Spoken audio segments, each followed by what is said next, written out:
Hey guys, tonight we're heading out to the middle of absolutely nowhere.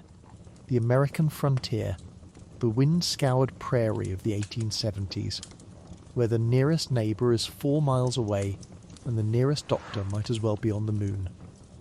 This is not the frontier of cowboy hats and campfire guitar solos. This is dirt floor. Ice in the water bucket.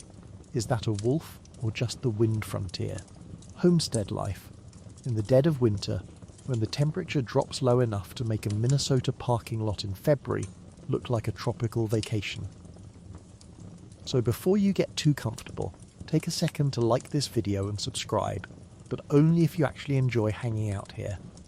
No pressure, no guilt trips, just a gentle nudge. And leave a comment telling me where you're listening from and what time it is for you, because it's genuinely wild how many times zones end up represented down there in the replies. Now go ahead, dim the lights, maybe put on a fan for that soft white noise, get yourself tucked in nice and snug under every blanket you own, because where we're going, snug is a luxury item with a waiting list. Before we drop you in, let's warm up with a few questions. Have you ever wondered how you'd survive a winter with no thermostat, no grocery store, and a house made of dirt? Could you build your own home out of literal chunks of grass and mud, and then live in it without complaint? What did people do when the water froze solid in the bucket sitting 3 feet from the stove? How exactly do you keep a cow alive through a blizzard when there's no barn, barely any hay, and the wind is actively, personally trying to kill you? What did people actually do for a bathroom when the outhouse seat was, quite literally, a slab of ice with splinters? Would you last 1 week hauling water, chopping ice, and stuffing rags into wall cracks by candlelight? Or would you write a strongly worded letter to absolutely nobody and give up by Tuesday?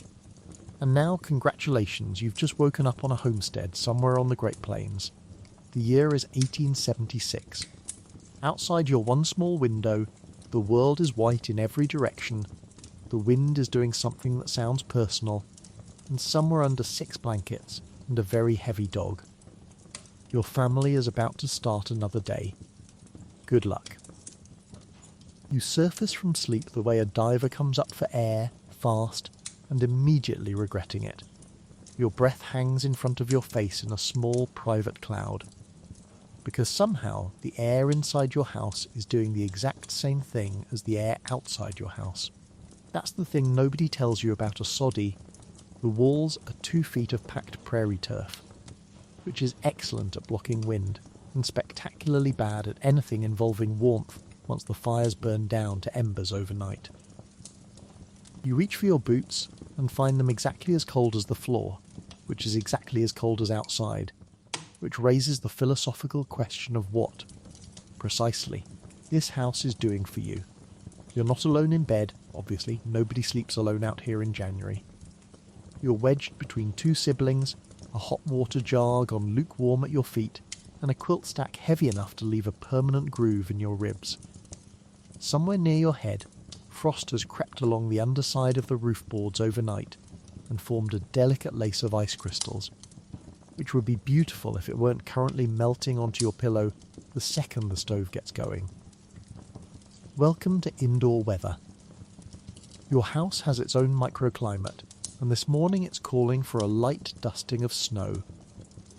Indoors, from the ceiling, directly onto your face. You peel back the quilts an inch at a time, the way you'd test bathwater, except in reverse, and every inch you expose gets instantly, aggressively cold. The floor is packed dirt, swept hard as stone, and it holds the cold of the ground beneath it like a grudge. Somebody, probably your mother, is already up, crouched at the stove coaxing yesterday's banked coals back into a fire, and you can hear the particular scrape and clink of the fire iron against cast iron that has served as this family's alarm clock since the day you arrived on this claim. There is no snooze button. There is only the sound of someone else being colder and more awake than you, which is its own kind of motivation. You lie there another few seconds anyway, purely out of principle, before the cold air finally wins the argument and drags you upright. Let's talk about the ceiling for a second, because it deserves recognition. Sod roofs are held up by a lattice of branches, if you were lucky enough to find any, or brush, if you weren't, all covered in another thick layer of turf. It keeps out rain reasonably well. It does less well with snowmelt, which has an unfortunate habit of finding the 1 weak seam and turning your ceiling into a slough. Dripping colander for about 3 days after every storm. Families kept a bucket permanently stationed under the worst spot, the same way you might keep an umbrella by the door, except your umbrella catches actual indoor rainfall, and everyone has just quietly accepted this as part of the architecture. Even the walls themselves have moods, depending on the day. On a still, clear morning, the packed earth holds yesterday's fire heat surprisingly well, and the room can feel almost cosy by the time everyone's dressed. On a windy morning, the same walls seem to actively conduct the cold straight through from outside, and you can press your palm flat against the plaster and feel the temperature difference like touching 2 entirely different seasons at once. You've stopped being surprised by it. Your house simply has weather of its own, largely independent of whatever's happening a few feet away outdoors, and forecasting it correctly has become one of your quieter, more pointless talents. Getting dressed is not a leisurely affair. It is a tactical operation performed at maximum speed with numb fingers under blankets. Because the second any patch of exposed skin meets that indoor-outdoor air, your whole nervous system files a formal complaint. You've layered every piece of wool you own the night before, sleeping in most of it, so that morning dressing mostly involves adding boots and a coat rather than starting from scratch. Modern people set out their clothes the night before to save 5 minutes. You set out your clothes the night before because taking them off in the first place would have been a medical risk. The window, if your soddy has one at all, is a small pane no bigger than a dinner plate, and this morning it's frosted opaque. A solid sheet of white crystal that tells you nothing about the world outside, except that it is in fact still there. You could scrape a peephole with your fingernail, and you do, because you need to know whether today is regular cold or apocalyptic cold, whether the sky is the flat grey of an ordinary prairie winter morning, or the low bruised colour that means a storm is stacking up somewhere to the northwest with your name on it. You've gotten good at reading that small circle of visible sky, a skill nobody formally taught you, but that every winter has quietly reinforced. And there's a strange comfort in it, this tiny frosted window somehow telling you more about the day ahead than any amount of worrying ever could. Breakfast smells arrive before breakfast does. Cornmeal mush, maybe, or the previous night's biscuits reheated on the stovetop, and coffee brewed so many times from the same grounds that it's less a beverage and more a ceremonial gesture toward the idea of coffee. Nobody complains, because complaining costs calories you need for chores, and because everyone at this table has the same cracked hands and the same chapped lips and the same understanding that this is simply what a body does between November and April out here. It endures, politely, one frozen morning at a time. There's a specific comfort in that shared understanding, though. One that doesn't get spoken aloud but sits underneath every quiet morning meal regardless. Nobody at this table needs the cold explained to them. Nobody needs to be told why their hands are cracked or their lips are chapped. The whole family is simply, wordlessly, in it together, and there's a strange, sturdy warmth in that fact alone, however little it does for your actual toes. There's a particular sound a soddy makes in deep cold that no other kind of house quite replicates. A low, occasional settling groan from the packed earth walls as they contract in the freeze, punctuated by the sharper, more startling crack of frost, splitting some unseen seam in the roof timber overhead. The first winter, that sound woke you outright, heart pounding, certain the whole structure was coming down around your family. By the third winter, you've learned to sleep straight through it, the same way a modern city dweller learns to sleep through traffic, filing it under ordinary background noise rather than genuine threat. Your little brother still flinches every single time, and nobody's quite managed to talk him out of it yet. And here's the strange part. You get used to it. By your third winter on the claim, you can identify the temperature outside within a few degrees just by how far your breath travels across the room, the way modern people check their phones. You've developed an internal thermometer built entirely out of suffering and repetition. Your grandmother back east would be horrified to see the conditions you now consider a perfectly normal Tuesday. But you're alive, the fire's catching, and the roof only dripped in one new spot overnight. On the frontier, that counts as a win, and you'll take it, frozen eyebrows and all. Let's rewind to last summer for a second, because you should probably know why you're living inside a block of dirt. When your family first rolled onto this claim, there wasn't a tree in sight for building lumber, just grass, wind and more grass, so you did what every other treeless prairie family did. You cut the ground itself into bricks. Using a breaking plough dragged by a pair of exhausted oxen, you sliced the earth into long ribbons of root-bound turf, thick with a decade or more of tangled buffalo grass roots, then chopped those ribbons into brick-sized chunks nicknamed Nebraska marble by settlers with a healthy sense of irony, and stacked them like the world's heaviest, itchiest, most likely to grow mushrooms Lego set.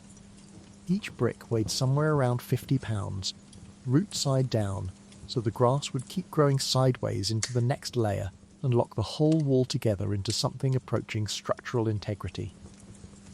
You laid them like oversized masonry, staggering the seams the way you'd lay actual bricks, walls going up 2 or 3 feet thick, thick enough to stop a rifle ball, thick enough that a Boston relative visiting years later would ask, with genuine alarm, whether you were expecting a siege.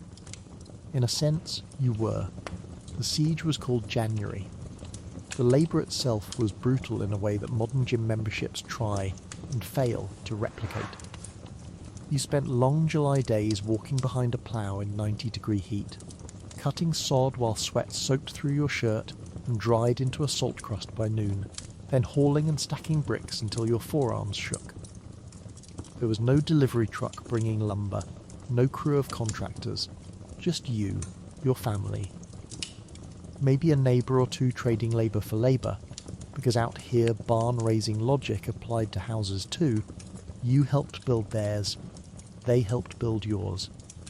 And nobody kept score too closely, because everybody needed everybody eventually. You remember, specifically, the day the first 3 courses of brick were finally standing, waist high and stubbornly upright, despite a stiff wind that seemed personally offended by the whole project, and how your whole family stood back and stared at it for a long minute before anyone said a word, half disbelieving that dirt, stacked correctly, could actually look like the beginning of a home. Your mother cried, briefly and without any embarrassment about it, and your father pretended not to notice, which everyone understood as its own quiet form of feeling exactly the same way. The roof was its own project, a skeleton of whatever branches or scavenged timber you could scrounge from the nearest creek bottom, sometimes hauled for miles, then covered in brush, and a final capping layer of sod grass side up, so that by August your roof was, technically, a small meadow. Deer occasionally investigated it.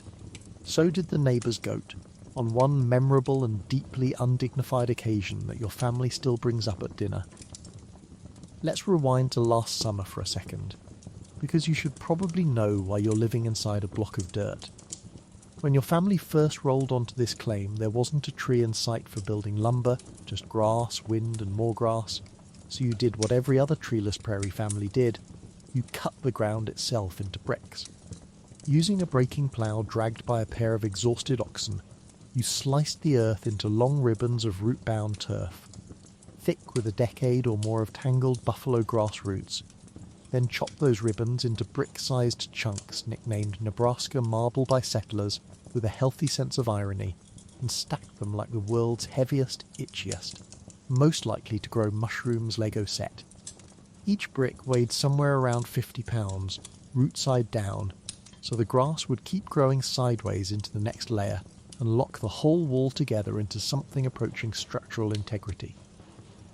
You laid them like oversized masonry, staggering the seams the way you'd lay actual bricks, walls going up 2 or 3 feet thick, thick enough to stop a rifle ball, thick enough that a Boston relative visiting years later would ask, with genuine alarm, whether you were expecting a siege. In a sense, you were. The siege was called January. The labour itself was brutal in a way that modern gym memberships try and fail to replicate. You spent long July days walking behind a plough in 90-degree heat, cutting sod while sweat soaked through your shirt and dried into a salt crust by noon, then hauling and stacking bricks until your forearms shook. There was no delivery truck bringing lumber, no crew of contractors, just you, your family. Maybe a neighbour or two trading labour for labour, because out here barn-raising logic applied to houses too. You helped build theirs, they helped build yours. And nobody kept score too closely, because everybody needed everybody eventually. You remember, specifically, the day the first 3 courses of brick were finally standing, waist high and stubbornly upright, despite a stiff wind that seemed personally offended by the whole project, and how your whole family stood back and stared at it for a long minute before anyone said a word, half disbelieving that dirt, stacked correctly, could actually look like the beginning of a home. Your mother cried, briefly and without any embarrassment about it, and your father pretended not to notice, which everyone understood as its own quiet form of feeling exactly the same way. The roof was its own project, a skeleton of whatever branches or scavenged timber you could scrounge from the nearest creek bottom, sometimes hauled for miles, then covered in brush, and a final capping layer of sod grass side up, so that by August your roof was, technically, a small meadow. Deer occasionally investigated it. So did the neighbour's goat, on one memorable and deeply undignified occasion that your family still brings up at dinner. Inside, the walls were plastered smooth with a mixture of clay and water if you had the patience, or left rough if you didn't, and rough walls had a bad habit of shedding a fine, constant drizzle of dirt onto anything below them, meaning your dinner occasionally came with a light seasoning nobody ordered. You learned to keep the table pushed away from the worst wall. You learned which corners dropped centipedes when it rained. You learned, in general, an enormous amount about your house's personality within the first month, information no architect would have volunteered. Visitors from town occasionally ask, with a delicacy that doesn't quite mask their curiosity, what it's actually like living inside packed earth. And you've developed a whole stock of stock answers by now, cooler in summer, warmer than a tent in winter, and considerably less likely to blow away, delivered with just enough dry humour to head off any pity before it fully forms. Consider, for a moment, what this actually means. Your entire home is, structurally speaking, a very stubborn hill. It doesn't burn, which matters enormously on a landscape prone to prairie fires racing across dry grass faster than a horse can run. It doesn't blow away in a windstorm, which matters enormously on a landscape where the wind treats every loose object as a personal challenge. It stays remarkably cool in summer, and, with enough banked fire, tolerably warm in winter, because 2 feet of packed earth is, whether you meant it to be or not, genuinely excellent insulation. Modern people pay extra for earth-sheltered, eco-conscious home design. You just didn't have any trees. Of course, it wasn't glamorous. Neighbours joked, not always kindly, about sod house families being dirt farmers in the most literal sense, and there was a real quiet embarrassment for some in admitting you lived, essentially, inside the ground. But embarrassment doesn't keep you warm, and neither does a fashionable address. What kept you warm was 2 feet of turf, a good roof, and the collective stubbornness of everyone who'd looked out at a treeless horizon, sighed, picked up a plough, and decided that if the prairie wouldn't give you lumber, you'd simply build a house out of the prairie itself. You've come, over time, to feel something close to affection for the place, embarrassment aside, the way you might feel about a scrappy, unglamorous, but entirely reliable old dog. It's not much to look at. It's never going to be much to look at. But it's kept your whole family alive through winters that would have flattened a fancier house entirely, and out here that counts for considerably more than curb appeal. There's a specific pride your father takes in pointing out which walls he cut himself versus which ones a neighbour's family contributed during the 2 exhausting days everybody traded labour back and forth, a kind of quiet, unspoken map of the whole community's effort embedded right there in the structure itself. He'll run a hand along one particular seam and mention, almost offhand, "That old Gunderson cut those bricks, steadier hand with a spade than anyone else on the section," and there's real warmth in the way he says it. The same warmth a modern homeowner might reserve for a photograph rather than a load-bearing wall. By the time winter arrived, the walls had settled, the grass roots had grown together into something almost like a living wall, and your family had a home that, whatever else you could say about it, was entirely, stubbornly, defiantly yours. You built it with your own aching back over one brutal summer, and now, half buried in snow with smoke curling from the pipe chimney, it looks less like a house, and more like the prairie decided, just this once, to grow you a little shelter of its own. Let's talk about the walls, because the walls are lying to you. They look solid enough from a distance, sturdy logs or thick sod bricks stacked with real effort, but up close, wherever 2 pieces meet, there's a gap. And wherever there's a gap, the prairie wind has already found it, moved in, and started paying rent. This is chinking day, and chinking day is less a chore than a small, ongoing war against a wind that has never once heard of personal boundaries. If your family built with logs, hauled in from a distant creek bottom, or bought at real expense from a lumber camp, the gaps between them are the enemy. You mix mud, clay and chopped grass or straw into a thick paste, close in consistency to a very unpleasant oatmeal, and you pack it by hand into every crack, every seam, every spot where daylight sneaks through and announces itself like an uninvited guest. Your fingers go numb within minutes. The mud is cold enough to make your knuckles ache, and it dries in a chalky film under your fingernails that no amount of scrubbing fully removes until spring. You work along the wall systematically, top to bottom, packing and smoothing,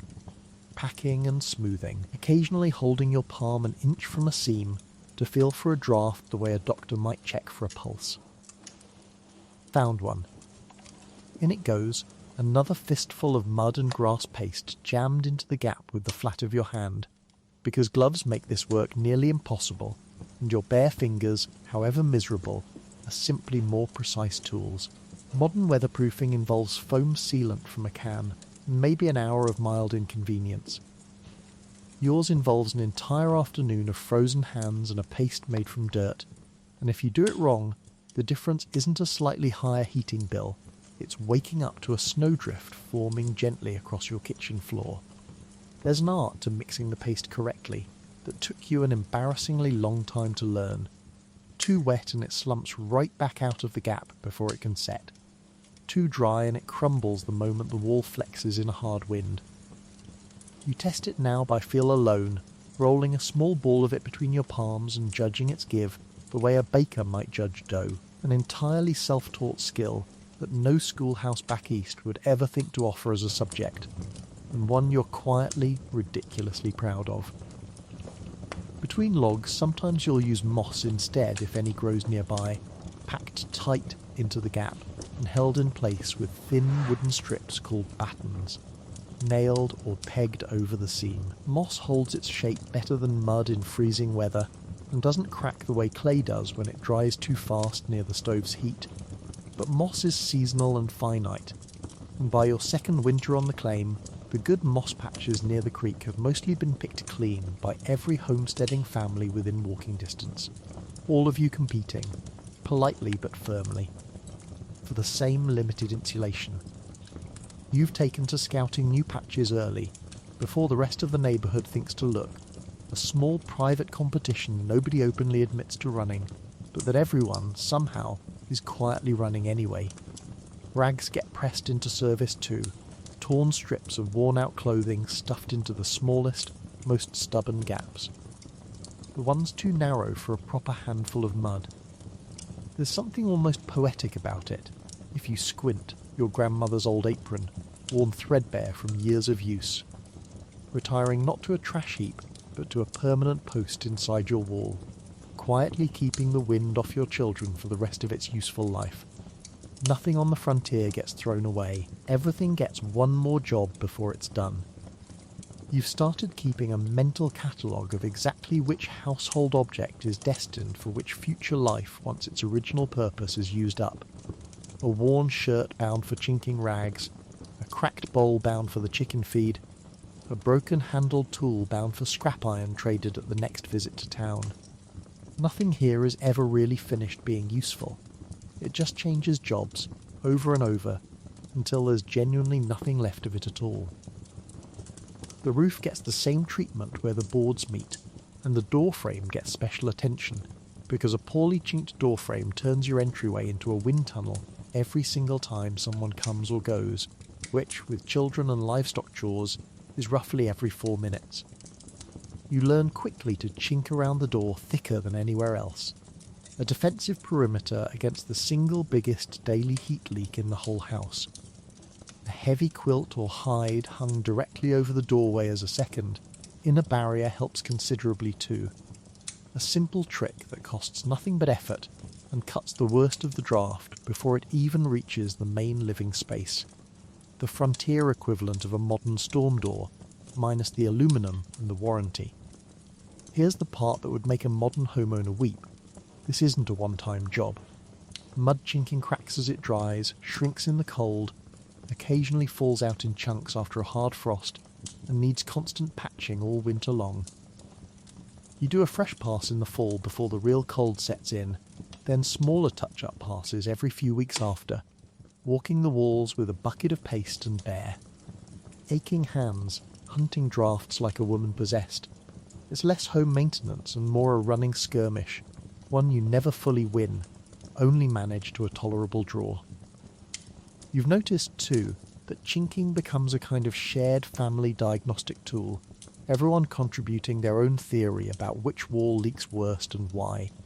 Arguments occasionally breaking out over whether last year's batch of mud held up better than this year's, whether more straw or less makes a stronger seal. Debates conducted with a seriousness that would genuinely confuse a modern listener until they remember exactly what's riding on getting it right. Your younger sister, barely tall enough to reach the lower seams, has appointed herself the household's official draft detector, patrolling the walls with her palm held flat, announcing each new gap with the solemn authority of a much older person. And yet, when it's done well, the difference is remarkable. A properly chinked cabin can hold the warmth of a modest fire for hours, keep the worst of a howling wind reduced to a low, distant moan instead of a shrieking guest indoors, and mean the difference between a livable winter and a genuinely dangerous one. So you keep at it, mud under your nails, straw in your hair, patching your walls one stubborn handful at a time, because out here the wind never stops testing you, and neither, it turns out, do you.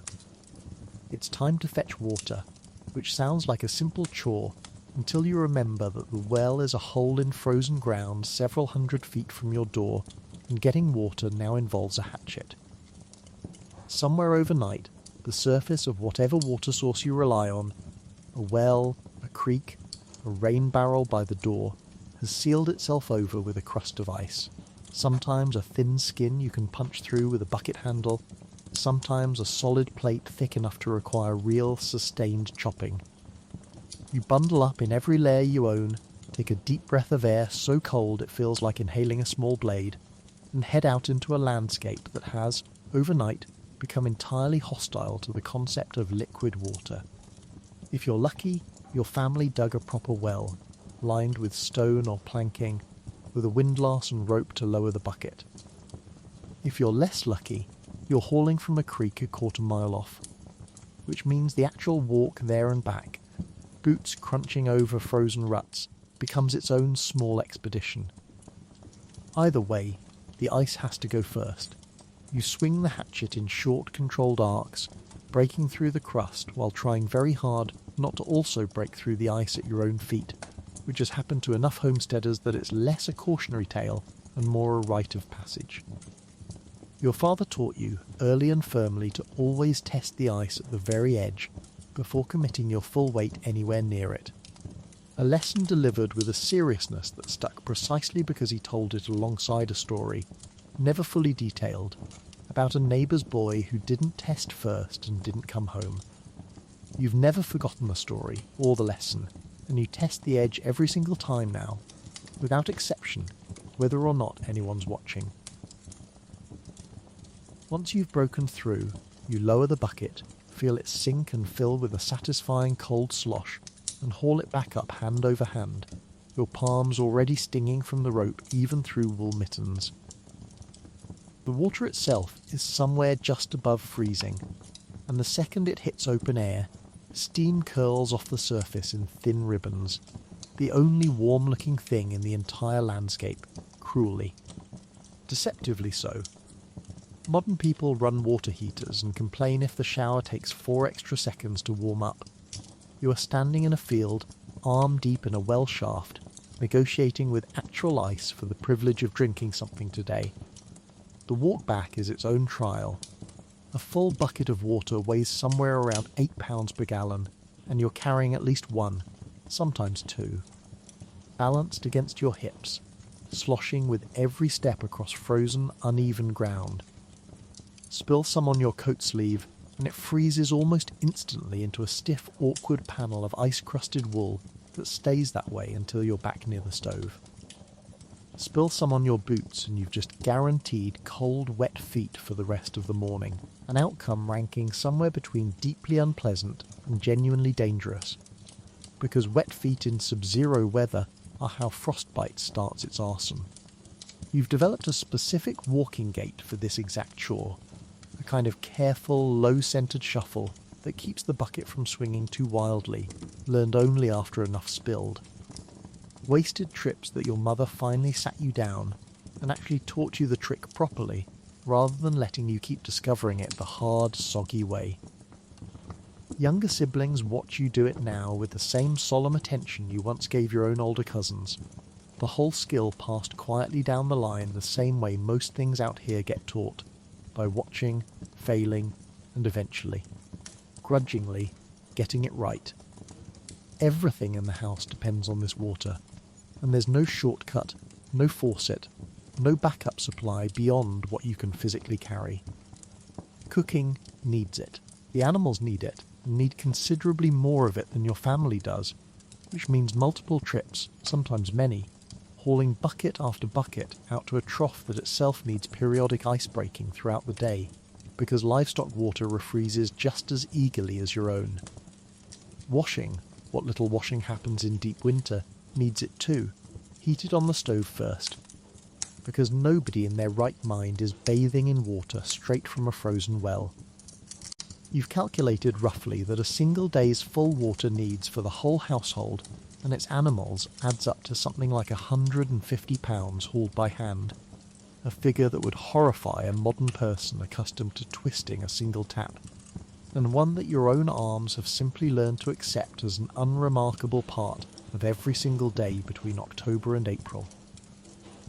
You develop a system because you have to. Haul in the morning, before the day's chores properly begin, filling every available container, the water bucket by the stove, the reserve barrel in the corner, anything that can hold liquid and won't crack when it freezes solid overnight, because it will, eventually, if you're not careful about bringing enough indoors. Some families keep a bucket permanently near the stove specifically, so a thin skin of ice forms on its surface every night regardless, a small daily reminder of exactly how narrow the margin is between your kitchen and the Arctic. There's a particular specific ache that comes from repeated cold water hauling, a deep joint stiffness in the hands that outlasts the chore itself by hours, and a rawness across the knuckles that no amount of grease or tallow fully soothes until spring. You watch your mother's hands, chapped and cracked at the first joint of every finger, and understand without anyone explaining it that this, 2 is simply the cost of living somewhere that hasn't yet heard of indoor plumbing. Some families, yours included, eventually rig up a covered path or a low windbreak of stacked sod along the route between house and well, a small engineering project undertaken purely to shave a few degrees of misery off a chore that has to happen multiple times a day regardless of weather. It doesn't stop the cold. Not really. Nothing out here truly stops the cold. But it cuts the worst of the direct wind, and after a few winters of bare, exposed hauling, even that small mercy feels like a genuine luxury.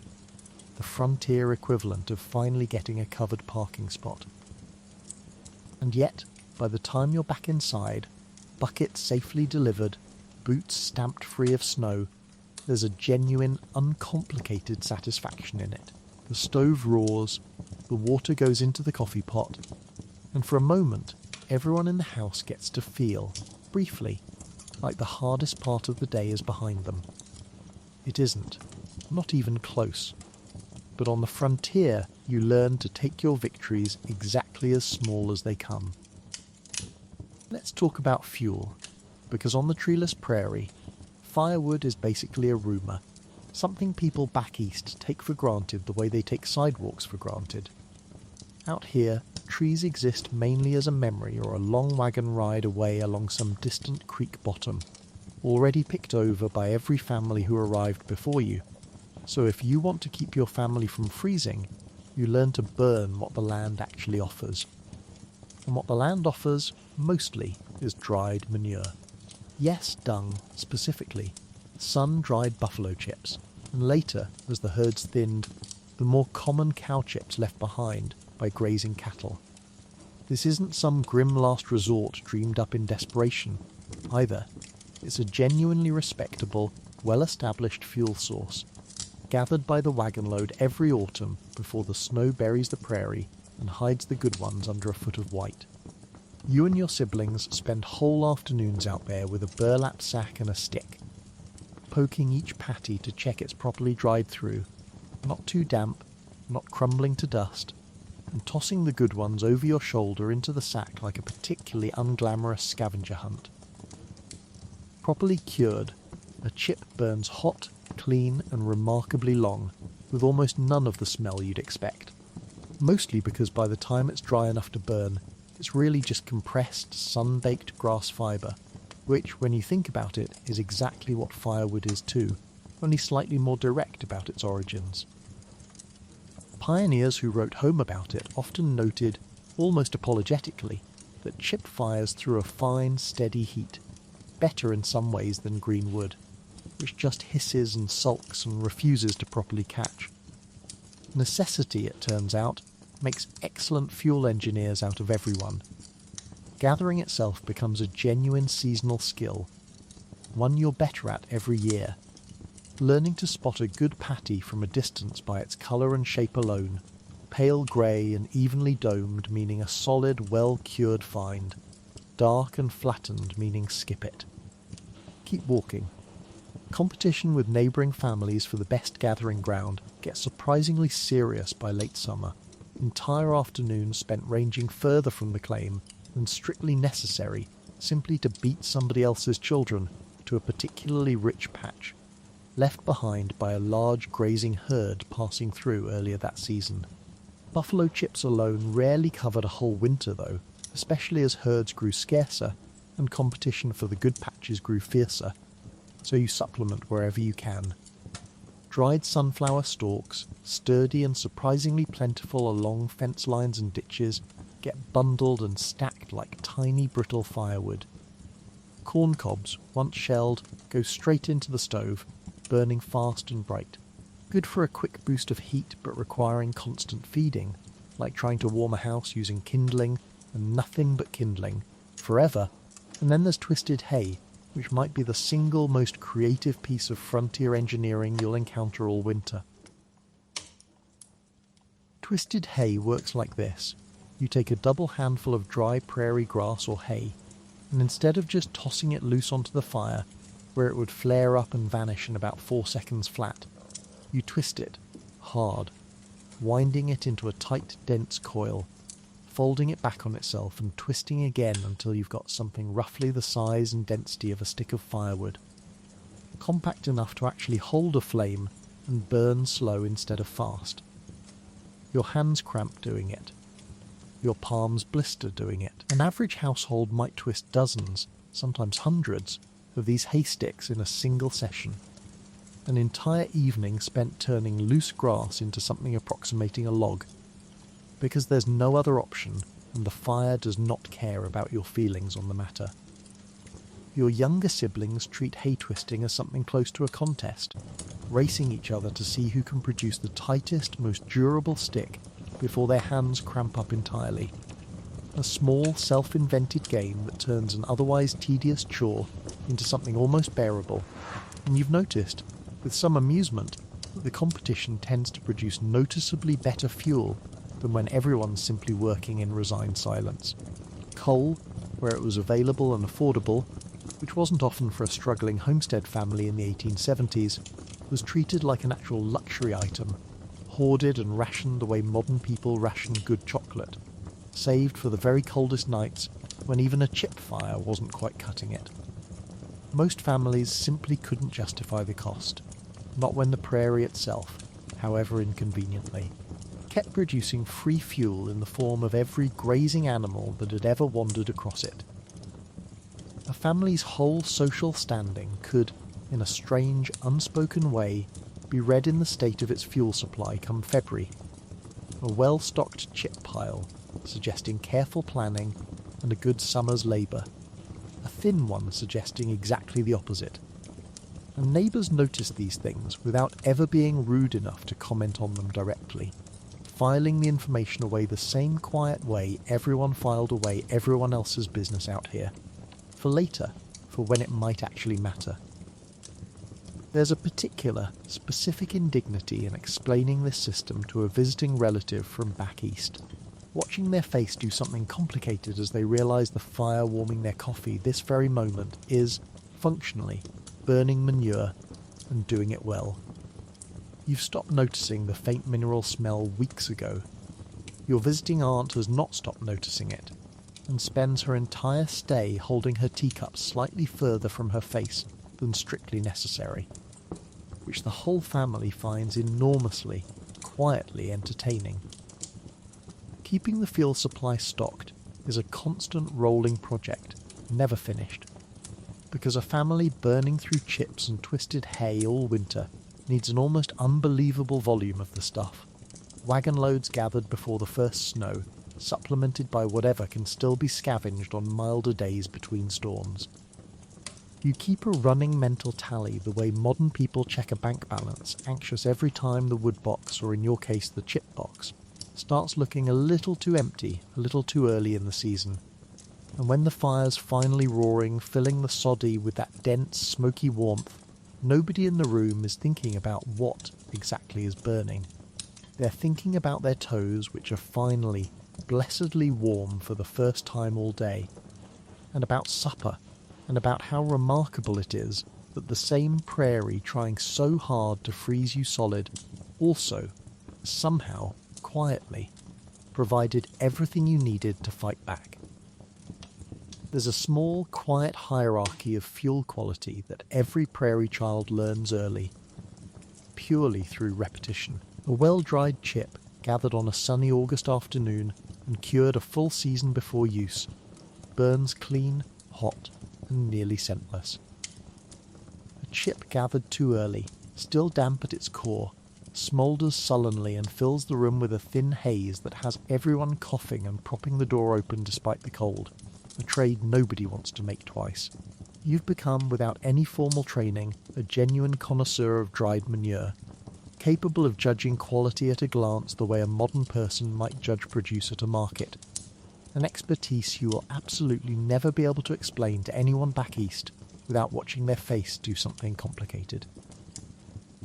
Grandmother's rule stands unchallenged in every homestead kitchen from here to the territorial line: a fire is a fire, and out here you don't ask too many questions about where it came from.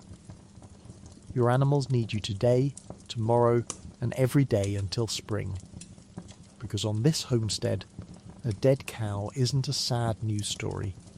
It's next year's income, ploughing power, milk and dinner all walking around on four legs, and losing even one to a hard freeze can mean the difference between a manageable winter and outright ruin.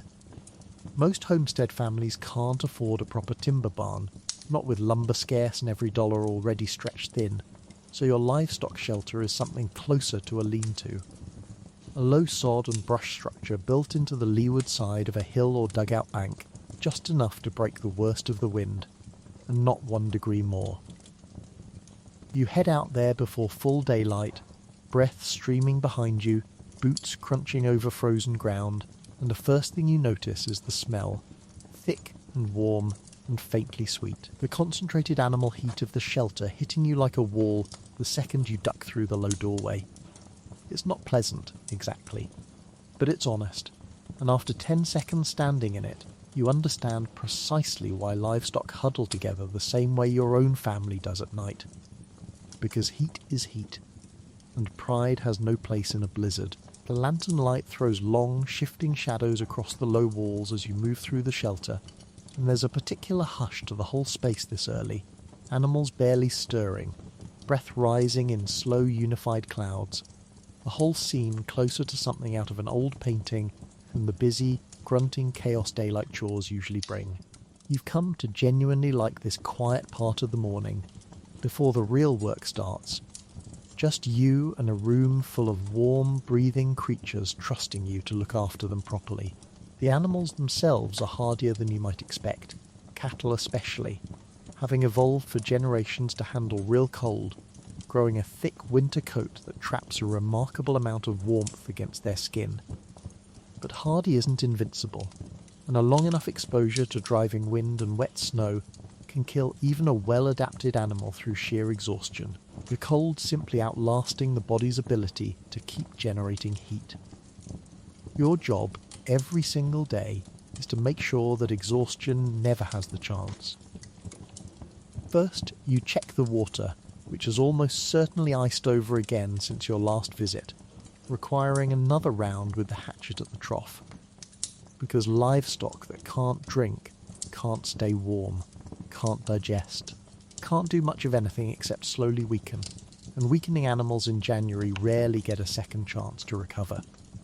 You break the ice, watch the cattle crowd in to drink with an almost audible sigh of relief, and immediately start planning when you'll need to come back and do it all again in a few hours. The trough itself gets a rough wooden cover some families rig up specifically to slow the refreezing, a small addition that buys an extra hour or two between ice-breaking sessions, and while it never fully solves the problem, every extra hour matters enormously when you're the one swinging the hatchet 3 or 4 times a day regardless. Then there's feed.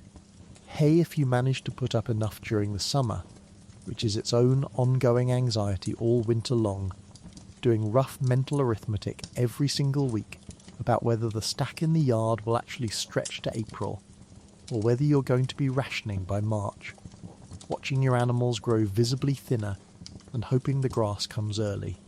A bad summer meant a thin haystack, and a thin haystack meant impossible choices nobody wanted to make out loud. You spread what you can, watching the animals press in eagerly, steam rising off their backs in thick curls, and you take a moment, despite the cold biting through your gloves, to actually look at each one. A dull coat, a slow, listless movement. Ice crusted too thick around the nostrils. These are the small warning signs you've learned to read the hard way, sometimes from a neighbour's hard lesson, sometimes from your own. Catching trouble early, while there's still time to move an animal somewhere warmer or feed it something richer, is the entire difference between a minor scare and a devastating loss.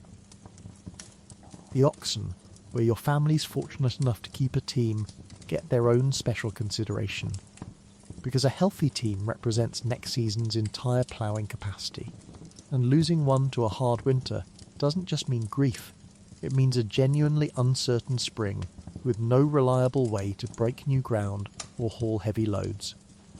You check their hooves regularly for cracking in the cold and dry conditions, a problem that sounds minor until you consider that a lame ox in April is functionally the same as no ox at all, and the whole season's planting suddenly depends on borrowed goodwill from a neighbour who can spare their own team for a few precious days. Chickens get their own small, separate anxieties. Cooped up tight against the cold, their comb and wattles are vulnerable to frostbite in a way that would seem almost comically fragile if the consequences weren't so real, so you smear a little grease across the exposed skin on the coldest nights. A strange improvised solution that actually works reasonably well, and you make absolutely sure that coop door is shut tight against the wind before dark, because a chicken caught in an open blast of prairie air overnight simply doesn't survive it. You've taken to checking the coop last, every single evening, even after every other chore is done and the cold has genuinely worn you down, because a forgotten latch is exactly the kind of small mistake that costs the family real eggs and real meat come morning. And there's no forgiving yourself easily for a loss that traces back to nothing more than simple tiredness. There's a genuine, quiet tenderness in all of this labour that doesn't get talked about much, buried under all the grunting and hauling and hatchet swinging. You know these animals individually, their particular habits, which cow kicks and which one doesn't, which hen lays reliably and which one's gone broody again, and there's real grief on a homestead when one is lost. Not sentimental exactly, but weighted, because everyone understands what that loss actually costs in a world with no supermarket down the road to replace it. You've learned, too, to appreciate the particular warmth of a crowded animal shelter on the very worst nights, when the wind outside is doing something genuinely dangerous and the whole family's own house feels thin and vulnerable by comparison. More than one homesteading family has bedded down temporarily among their own livestock during the absolute worst of a multi-day blizzard, human and animal heat pooling together in a low, sod-roofed shelter that suddenly seems considerably more sensible than a proud but draughty house standing alone against the wind. There's no dignity in it, exactly, curled up in straw within arm's reach of a chewing cow, but there's survival in it, and out here that trade gets made without a second thought. By the time you've finished the full round, checked every animal, broken every patch of ice, hauled feed to every trough, your hands are raw and your knees ache from crouching in frozen mud, and you've still got your own family's needs waiting back at the house. But there's a rough satisfaction in walking back across the yard and hearing, behind you, the low, contented shuffle of animals settling in for another night, warm enough, fed enough, alive. Out here, that's not a small thing, that's the whole ball game. It's still dark, obviously, because everything out here happens before dawn, and it's time to milk. You stumble out across a yard lit only by a lantern swinging in one stiff hand, its small circle of light doing very little against a darkness this complete, and you find the barn door, or the lean to flap, mostly by memory and a lifetime of muscle habit, rather than actual visibility. The cold hits you immediately, sharper somehow before sunrise, the kind of cold that seems to have teeth. Inside, the cow is waiting, patient in the particular way only livestock can be patient, breath steaming from her nostrils in slow rhythmic clouds. You settle onto the milking stool, a low three-legged thing you've balanced on 10,000 times before, and press your forehead briefly against her warm flank. Just for a second, purely for the heat, because right now the cow's body temperature is the single warmest thing within 100 yards, and you are absolutely going to take advantage of it. The lantern hangs from a nail nearby, throwing a small wavering circle of light that barely reaches the corners of the shelter, and you work mostly by feel and long habit rather than actual sight, your hands finding their positions automatically after years of repetition, a routine so deeply worn into your muscle memory that you could probably manage it half asleep, which most mornings. You more or less are. Your hands are the real problem. Milking requires bare fingers, or close to it, thin gloves at best, because you simply cannot work a teat properly through thick mittens, and the moment skin meets skin in this cold, Your fingers begin aching almost immediately, a deep bone-level cold that no amount of blowing on them fully resolves. You warm them first against the cow's flank, tuck them briefly under your arms, then get to work, streams of warm milk hissing rhythmically into the pail, steam rising off the surface in thick visible curls that fog around your face like a small personal weather system. There's a real skill to keeping that milk from freezing before you're even done collecting it. An actual, documented hazard on the coldest mornings, where the outer edges of the pail's contents can start forming a thin ice skin before you've even finished the second teat, forcing you to work faster than usual, hands cramping, breath coming in short controlled puffs, racing a very literal, very physical clock. Try explaining that particular time pressure to someone who's only ever bought milk in a glass bottle from a delivery cart. On the very coldest mornings, when even the cow's own breath seems to freeze mid-cloud, you've learned to work with the pail tucked as close to her flank as possible, using her own body heat to buy the milk a few extra minutes before it starts fighting you towards solidity. It's a small trick, taught to you by your mother without much ceremony, one more tiny adjustment in the enormous accumulated catalogue of tiny adjustments that together make the difference between a household that manages winter and one that merely survives it.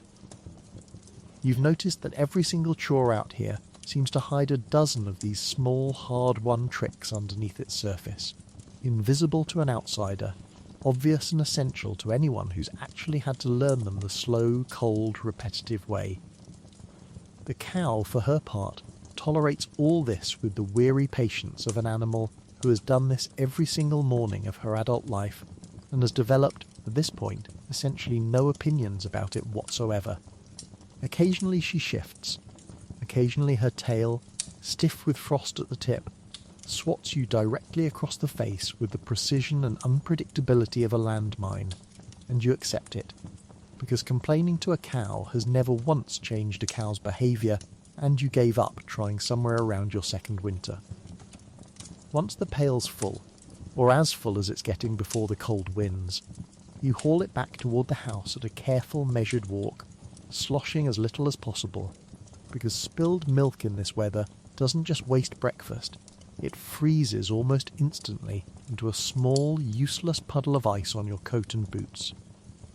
Inside, the milk gets strained and set near the stove, though not too near, because scalded milk is its own minor tragedy. And a portion goes toward the ongoing, unglamorous project of butter and cheese, churned by hand in a wooden dash churn that some poor family member, often you, will be working for what feels like an entire geological era later that same day. There's a particular, specific tedium to churning that no amount of practice ever fully erases, the same up and down motion repeated hundreds of times over. Your arm aching long before the cream finally, mysteriously transforms into butter, a moment that always arrives a little suddenly, the texture and sound changing all at once after what felt like an eternity of nothing happening at all.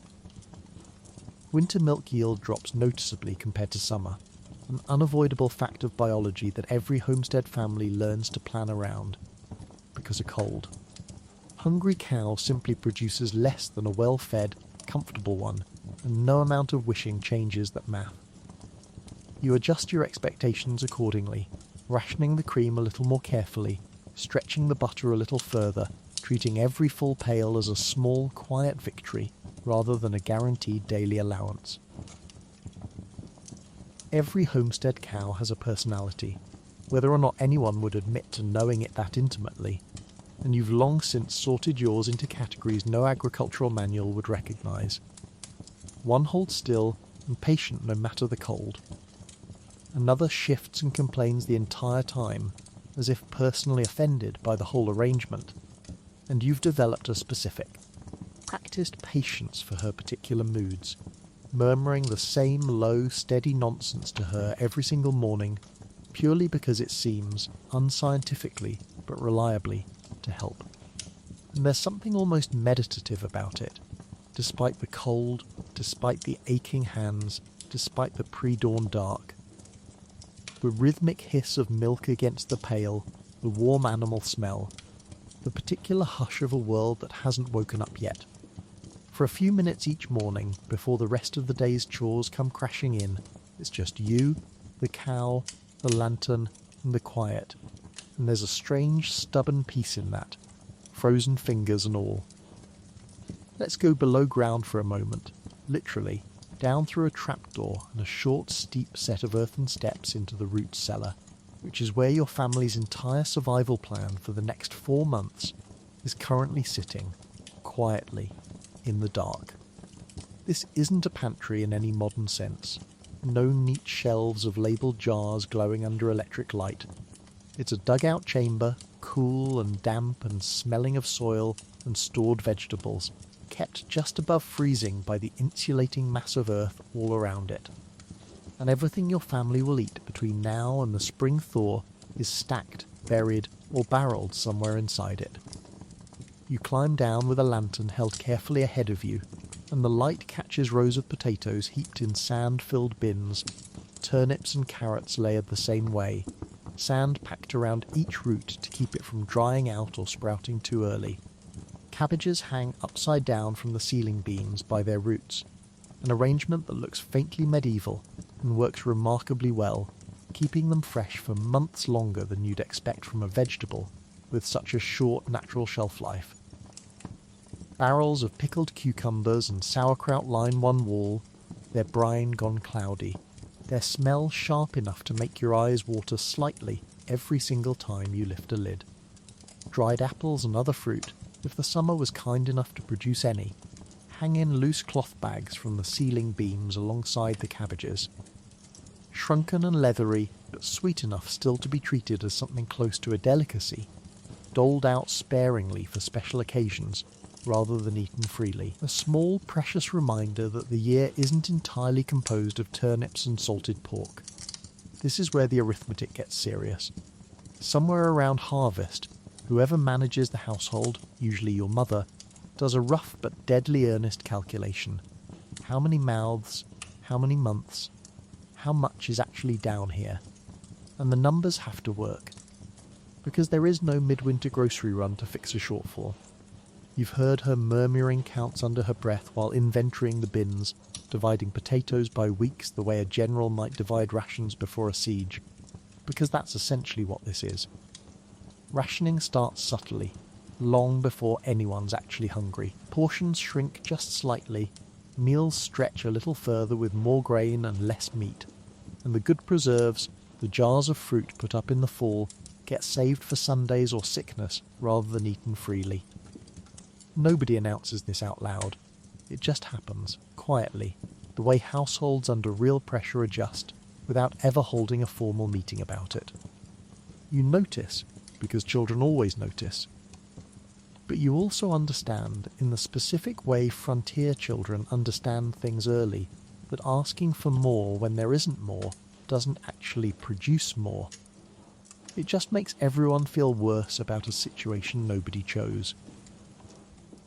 You've taken to counting the potato bin yourself, secretly, a private ritual that has nothing to do with distrust of your mother's arithmetic, and everything to do with the strange comfort of knowing the number for yourself, watching it shrink week by week, and doing your own quiet calculations about how many suppers that actually represents. It's not a cheerful hobby exactly, but it gives you a sense of control over something that otherwise feels entirely out of your hands. The same instinct, probably, that leads modern people to obsessively check a weather app before a long drive. There's a particular anxiety that settles over a household by February, when the cellar's emptied noticeably, the potato bin down to its last third, the flour barrel scraped low enough that you can hear the difference in the sound the scoop makes. Every homesteading family has heard stories, sometimes first-hand, about a neighbour who miscalculated, who lost part of a harvest to an early frost or a wet cellar or simple bad luck, and spent the tail end of winter surviving on cornmeal mush and whatever could still be hunted or trapped. You don't want to become that story, so you watch the bins the way modern people watch a bank balance, with a kind of low, constant background worry that never fully switches off between October and April. Preservation itself is its own year-round labour, not something that happens once at harvest and then sits finished. You check the cellar regularly for rot, because a single soft spoiling potato can spread its decay to everything touching it if you don't catch it fast, pulling out the bad ones before they take the good ones down with them. A grim little triage performed by lantern light every week or two, all winter long. You learn to smell trouble before you see it. A faint sourness in the air that means something in the corner has started to go. You've been given full responsibility for this particular inspection more than once, trusted to make the call on what's still good and what needs to go, and there's a real weight to that trust, a genuine understanding that a mistake in either direction, tossing something perfectly fine or missing something quietly rotting, actually matters to how comfortably the rest of the family eats for the remainder of the season. Meat, where you have it, salted or smoked, hangs from the rafters too, rationed with the same careful eye, doled out in portions calculated to stretch as far as the math demands rather than as far as appetite would prefer. A big meal on a Sunday feels almost sinful given the arithmetic underlying it, and everybody at the table understands, without needing it explained, exactly what that meal is costing the family further down the calendar. You've watched your mother stretch a single portion of smoked ham across 3 separate meals through careful, deliberate slicing. A skill that looks almost like sleight of hand by the time she's finished, and you've come to recognise that particular kind of quiet competence as its own form of household heroism, unglamorous, unremarked upon, and utterly essential to everyone at that table, making it safely to April. There's an entire secondary economy that develops around the cellar's contents too. Neighbours trading a surplus of one vegetable for a shortage in another, because no two families' harvests ever come out perfectly balanced, and a household drowning in turnips but short on potatoes has every incentive to seek out whoever's situation runs the opposite direction. These small trades happen almost casually, worked out over a fence line or during a rare visit, but they matter enormously, quietly smoothing out the rough edges of a system that would otherwise leave some families comfortable and others genuinely anxious over the exact same winter. And yet, despite all of it, the cellar itself is oddly comforting, a physical, tangible proof that your family planned ahead, worked hard, and has, buried right here under your own floor, enough to make it through. Modern people worry about running out of milk before the next store trip. You are personally, physically responsible for correctly estimating your family's entire food supply 8 months in advance, with zero opportunity for a do-over, and somehow, through some combination of hard labour and careful counting, and a fair amount of nervous prayer, it usually, just barely, works out. School's still on today, provided you can get there, and provided there's still a there to get to, because the walk to the schoolhouse is 1.5 miles across open prairie, with absolutely nothing standing between you and the wind, no trees, no fences to speak of, no buildings, just flat white ground stretching out in every direction like the world forgot to finish decorating it. Your mother wraps a wool scarf around the lower half of your face until only your eyes show, ties your coat sleeves shut at the wrist with string so snow can't work its way up your arms, and sends you out the door with a stern reminder to stick to the fence line. Because fence lines are, quite literally, the only landmarks reliable enough to trust in a whiteout. You and your siblings walk close together, heads down against the wind, breath freezing almost instantly onto your scarves, and a stiff, icy crust that scrapes your chin with every step. The cold isn't just uncomfortable out here, it's disorienting, biting at any strip of exposed skin with a viciousness that makes your eyes water, which is a genuine problem, because watering eyes freeze too. And more than one prairie child has arrived at school with their eyelashes actually glued shut by ice, requiring a teacher's gentle, patient thawing by the stove before class could properly begin. You count fence posts along the way a modern commuter might count stops on a train line, a private, silent ritual that helps the distance feel more manageable, and more than once you've lost count halfway and had to start over, distracted by numb toes or a particularly vicious gust, which somehow always feels like a small personal failure, even though absolutely nobody's keeping score but you. The schoolhouse itself, when you finally reach it, is a single small room, one teacher, one stove, and every grade from 6 to 16 crammed onto shared benches. Because out here there simply isn't the population or the funding to justify anything fancier. The teacher, often a young woman barely out of her own schooling, arrived even earlier than you did, specifically to get the stove roaring before the students showed up. Because an unheated schoolhouse in January isn't a minor inconvenience, it's a genuine hazard, and everybody understands that instinctively. Seating near the stove is a coveted, occasionally contested privilege. The youngest and smallest students usually get priority, tucked in close where the heat actually reaches, while the older, hardier students end up further out, coats still on, breath sometimes visible even indoors on the coldest mornings. You've spent entire lessons with your feet gone properly numb inside your boots, shifting your weight from foot to foot under the bench, trying to keep blood moving without visibly squirming enough to earn a look from the teacher. Lunch is whatever's been packed from home, usually cold biscuits or a bit of leftover meat wrapped in cloth. And on the coldest days it's not unheard of for a sandwich to arrive at midday, genuinely frozen through, requiring a careful few minutes propped near the stove before it's actually edible. You've learned to eat quickly once it thaws, before the room's chill has a chance to undo the stove's work, a small daily race that every student here runs without ever once discussing it as anything unusual. Slates and chalk serve for most lessons, since paper is expensive and ink has an inconvenient habit of freezing solid in its well if the stove's fire dips even slightly, turning your inkwell into a small useless block of ice mid-sentence. You've watched a teacher have to thaw the classroom inkwells over the stove before the older students could even begin their penmanship lesson. An entire 15 minutes of instruction time lost purely to weather. Recitation, memorization, arithmetic drilled aloud in unison, these carry more of the school day specifically because they don't require frozen ink at all. You've come to actually enjoy the recitation portions, if you're honest about it. A whole room of voices rising together in the multiplication tables, or a memorized passage. A small communal warmth in the sound itself that has nothing to do with the stove, and everything to do with simply not being alone in the effort, which, on the coldest mornings, matters almost as much as the actual heat does. And then there's the real fear, the one every prairie school teacher trained for whether or not anyone officially told them to. A storm rolling in fast during the school day, the kind that turns a bright morning into a blinding, howling whiteout within the space of 20 minutes, visibility dropping from a mile to a few feet almost without warning.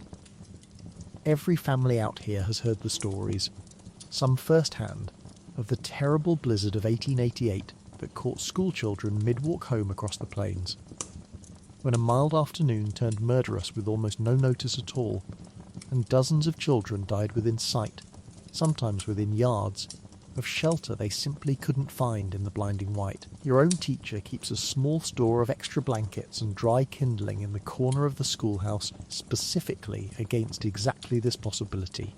A quiet, standing preparation nobody discusses much, but everybody's grateful exists. The schoolhouse equivalent of the rope line strung between your own house and barn. A small hedge against a danger everyone hopes never actually arrives. Good teachers learn the lesson hard and fast.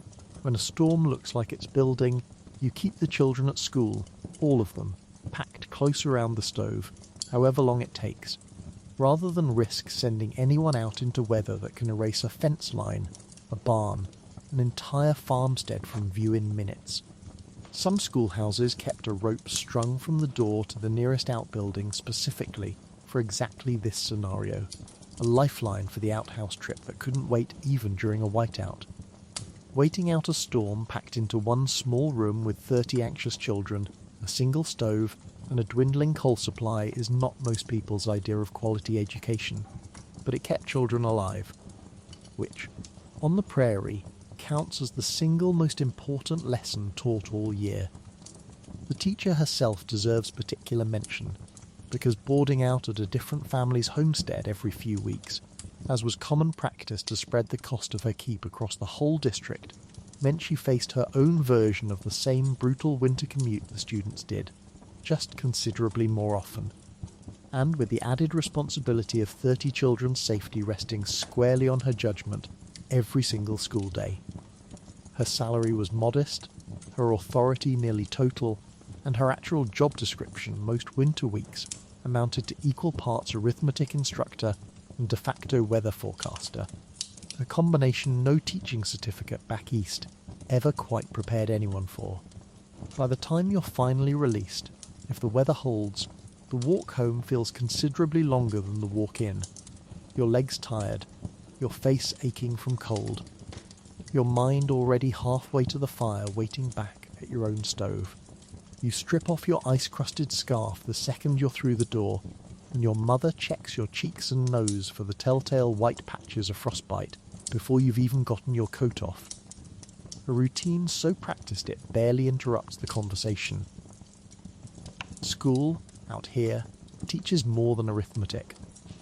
It teaches you, from a remarkably young age, exactly how thin the line is between an ordinary Tuesday and a genuine emergency, and how quickly one can become the other.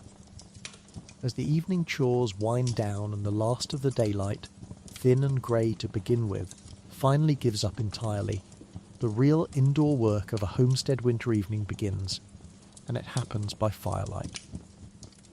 Because firelight is the only light you've got, and rationing your one precious lamp of whale oil or kerosene is its own careful calculation nobody takes lightly. You pull your chair close to the stove, angling it just so, catching the flickering orange glow across your work the way a modern reader might angle a book toward a lamp. Except your light source occasionally pops and sends up a spark, and you've learned to work with one eye permanently tracking the fire's mood. Quilting isn't a hobby out here, whatever it might have become by later, gentler generations.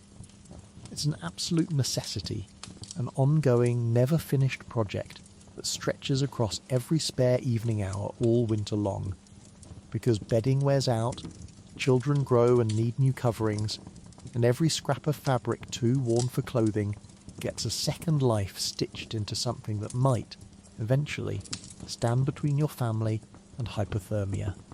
You work from a bag of saved fabric scraps, faded calico, worn-through shirt backs, the good remaining panels of a dress too threadbare to wear anymore, cutting and piecing them into patterns passed down through the family. Log cabin, wedding ring, whatever your mother learned from her mother before her. You've started learning the patterns yourself now, your mother guiding your hand through the first clumsy attempts with more patience than she generally has time for during the busy daylight hours. And there's something quietly significant about that particular transfer of knowledge. One more skill passed mother to daughter the same unbroken way it's been passed for as long as anyone in the family can trace back. Your fingers, already chapped from the day's outdoor work, aren't exactly delicate instruments for fine needlework, and you've pricked yourself more times this winter than you'd care to admit, a small dark dot of blood occasionally finding its way onto the fabric itself, a tiny, permanent, entirely unofficial signature on a quilt nobody will ever know to look for. The needle catches the firelight with each pass, and the rhythm of it, in through pull, becomes almost hypnotic across a long evening, a steady, quiet counterpoint to whatever conversation or storytelling happens to be filling the room. Every quilter out here develops her own small signature within the shared patterns, a particular way of setting a corner, or a favourite combination of colours salvaged from whatever fabric happened to be on hand, and you've gotten good enough now at recognising individual handiwork that you can identify which of your neighbours pieced a given quilt block almost on sight. The same way a modern person might recognise a friend's handwriting on an envelope without needing to check the return address. Mending runs alongside quilting as the evening's other constant task, because clothing out here doesn't get replaced, it gets repaired over and over until the original garment is more patched than original fabric, a fact worn with a kind of practical pride rather than embarrassment. A torn knee in a boy's trousers gets a sturdy patch cut from an older, worn-out pair, stitched on with the kind of reinforced seam meant to survive another full season of climbing fences and chasing livestock. Socks get darned, heel and toe, using a wooden darning egg slipped inside to hold the shape while you weave new thread across the worn spot in a tight, careful lattice. You've grown almost fond of the darning egg itself, a smooth, worn wooden thing passed down through the family for longer than anyone can quite remember, its surface polished by generations of hands, doing exactly this same small, patient repair. One more quiet object in the house carrying more history than its humble purpose would ever suggest. There's a particular economy to it that would baffle a modern shopper used to simply buying a new pair when the old ones wear thin. Every garment here represents real hours of labour, real cost in fabric that had to be bought, traded or spun and woven by hand, and throwing something away because of a single hole would be, functionally, throwing away weeks of somebody's earlier work. So you mend, patiently, by firelight, turning the sock inside out, holding it up to the flame to check your stitching's evenness, squinting in light that's honestly not quite bright enough for the task, but is tonight the only light available. Your father's shirts get the most patching of anyone's, worn hard through daily outdoor labour, and your mother's kept a small, informal record over the years of exactly how many times a given shirt's been mended, a running joke in the household about which garment holds the current family record, a title currently held, with some pride, by a flannel shirt that is, by this point, considerably more patched than original cloth. Conversation drifts easily during this kind of work, because your hands are busy but your mind is free, and evenings like this become the family's real gathering time, more so even than meal times, which tend to be rushed and practical. Your father might read aloud from whatever book or newspaper has made its way out to the claim, weeks or months old by the time it arrives, but still, genuinely news to everyone gathered around the stove. Your mother hums while she works, an old tune from somewhere back east that none of the children born out here have ever actually heard performed properly, only ever as her quiet, off-key evening accompaniment. Certain quilts carry real family history stitched right into their patterns, a particular block pattern reserved specifically for a wedding. Another traditionally started the moment a new baby's arrival is announced, worked on steadily across the following months, so that by the time the child's old enough to actually need it, the quilt's ready and waiting, every single patch chosen, and placed by hands that were already, quietly, thinking ahead to a future the rest of the household hadn't fully pictured yet. By the time the fire's burned low enough that squinting stops being sufficient and starts being pointless, the evening's work gets folded away, needles stuck carefully into a pincushion, quilt pieces stacked for tomorrow, and the family starts the nightly ritual of banking the coals and preparing for bed. You'll pick the same quilt back up tomorrow evening, and the evening after that, adding a few more inches of careful stitching each time, because a full quilt takes weeks, sometimes months, of these small, patient sessions to complete. Modern people order a blanket online and have it delivered in 2 days. You are, quite literally, stitching your family's warmth into existence one firelit evening at a time, one deliberate, aching stitch after another. Somewhere around midwinter, the salted pork's running low, the root cellars thinning out, and everyone in the house has started eyeing the same tired list of preserved food with something close to resentment, which means it's time to go find something fresh, and out here that means heading out into the snow with a rifle or a line of traps and a genuine, practical need for whatever you manage to bring home. This isn't sport. Nobody's out here for the thrill of it. This is grocery shopping, prairie style, and the store is the entire frozen landscape, and it does not guarantee results. You head out before full light, breath fogging thick in front of you, rifle balanced over one shoulder. Moving slow and deliberate across snow, that squeaks underfoot with every step, a sound so sharp in the frozen silence that you swear it must carry for a mile. Tracking is easier in winter than any other season, honestly, snow being nature's own ledger, recording every rabbit's zigzagging path, every deer's careful, deliberate stride, every fox's tight, businesslike trot, all laid out in front of you like a story you just have to learn to read.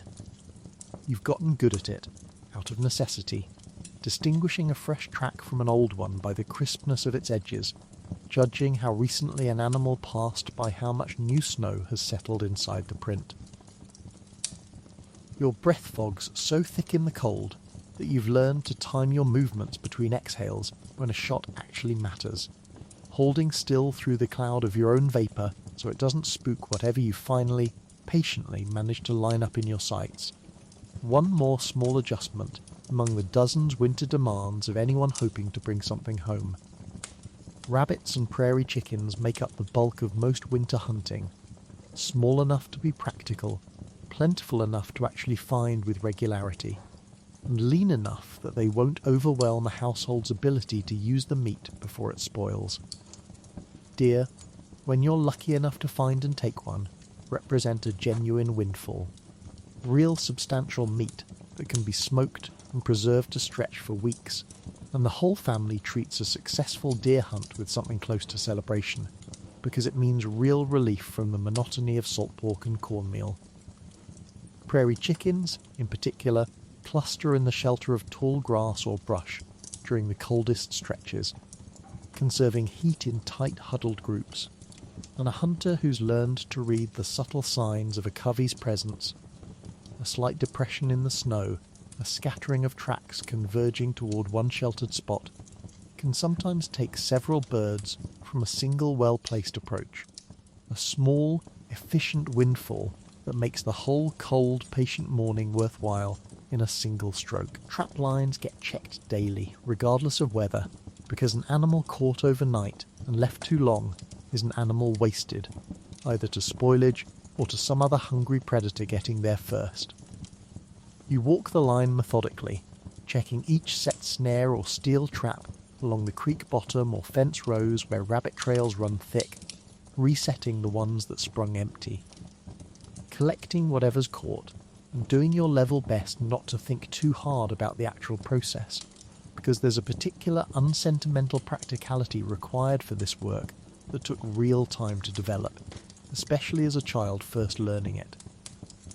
You remember the first time you checked a line entirely on your own, no adult trailing along to guide the process, and the strange, mixed pride of walking home having actually managed the whole task competently, proof to yourself, if nobody else, that you genuinely become useful in a way that mattered to the household's survival rather than just its convenience. Your father or an older sibling handles the actual dressing of anything larger, skinning and quartering with an economy of motion that comes from repetition, saving the hide for later use, tanning it if there's time and inclination, because a rabbit skin lining a pair of mittens is worth considerably more to a frontier family than a rabbit skin left in a pile behind the barn. Nothing wasted, nothing thrown away, every single part finding some further use somewhere down the line, whether that's meat for the pot, fat rendered for cooking or candle making, or fur repurposed into warmth for somebody's frozen hands. The cold itself is both help and hazard in this work.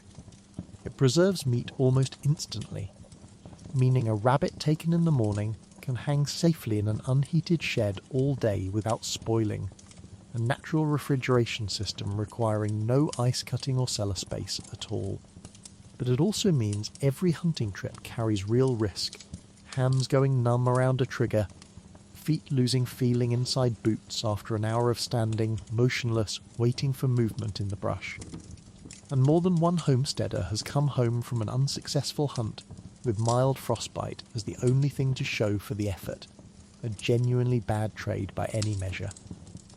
You've learned to dress for this particular kind of stillness differently than you dress for active chores, extra layers around the core specifically, because standing motionless generates none of the warming exertion that hauling water or chopping wood provides, a lesson learned the hard way after one long, unsuccessful, thoroughly miserable morning spent underdressed and shivering behind a snowbank for nothing. Native peoples in the region had of course hunted and trapped this same landscape for countless generations before any homestead claim was ever staked, developing a depth of knowledge about tracking, weather and game movement that settler families with real humility often learned from directly, sometimes through trade, sometimes through observation, sometimes through outright neighbourly instruction when relations allowed it. A homesteader who dismissed that knowledge out of pride usually learned, the hard way, over a long hungry winter, exactly how much they didn't know about surviving this particular landscape. There's a particular quiet that settles over you during the long stretches of waiting a trapline or a still hunt demands, standing motionless at the edge of a brush line with your breath carefully controlled, watching for the smallest flicker of movement against the snow. It's the closest thing to genuine solitude the whole busy, crowded, chore-filled homestead day offers, and despite the cold, despite the real risk, you've come to almost treasure those few private minutes. Just you and the frozen landscape and the patient, practiced discipline of staying perfectly deliberately still. By the time you're heading back toward the house, whatever you've managed to bring home slung over your shoulder or bundled in a sack, the light's already fading again, because winter days out here are short and stingy with their sunlight. But there's real satisfaction in it, a specific earned kind of pride that no amount of store-bought convenience could ever quite replicate. Tonight at least, supper isn't coming out of a barrel, it's coming out of the snow itself, and you're the one who found it. Let's be honest about something modern parents rarely have to negotiate on this homestead. There is no such thing as a child too young for work, only work sized appropriately to the child available, and winter mornings start your list of chores well before anyone's had so much as a bite of breakfast. You're up while it's still fully dark, pulled from sleep not by an alarm, but by the simple, absolute expectation that everyone in this household contributes, every single day. Because a family this size, working this hard, simply cannot function any other way.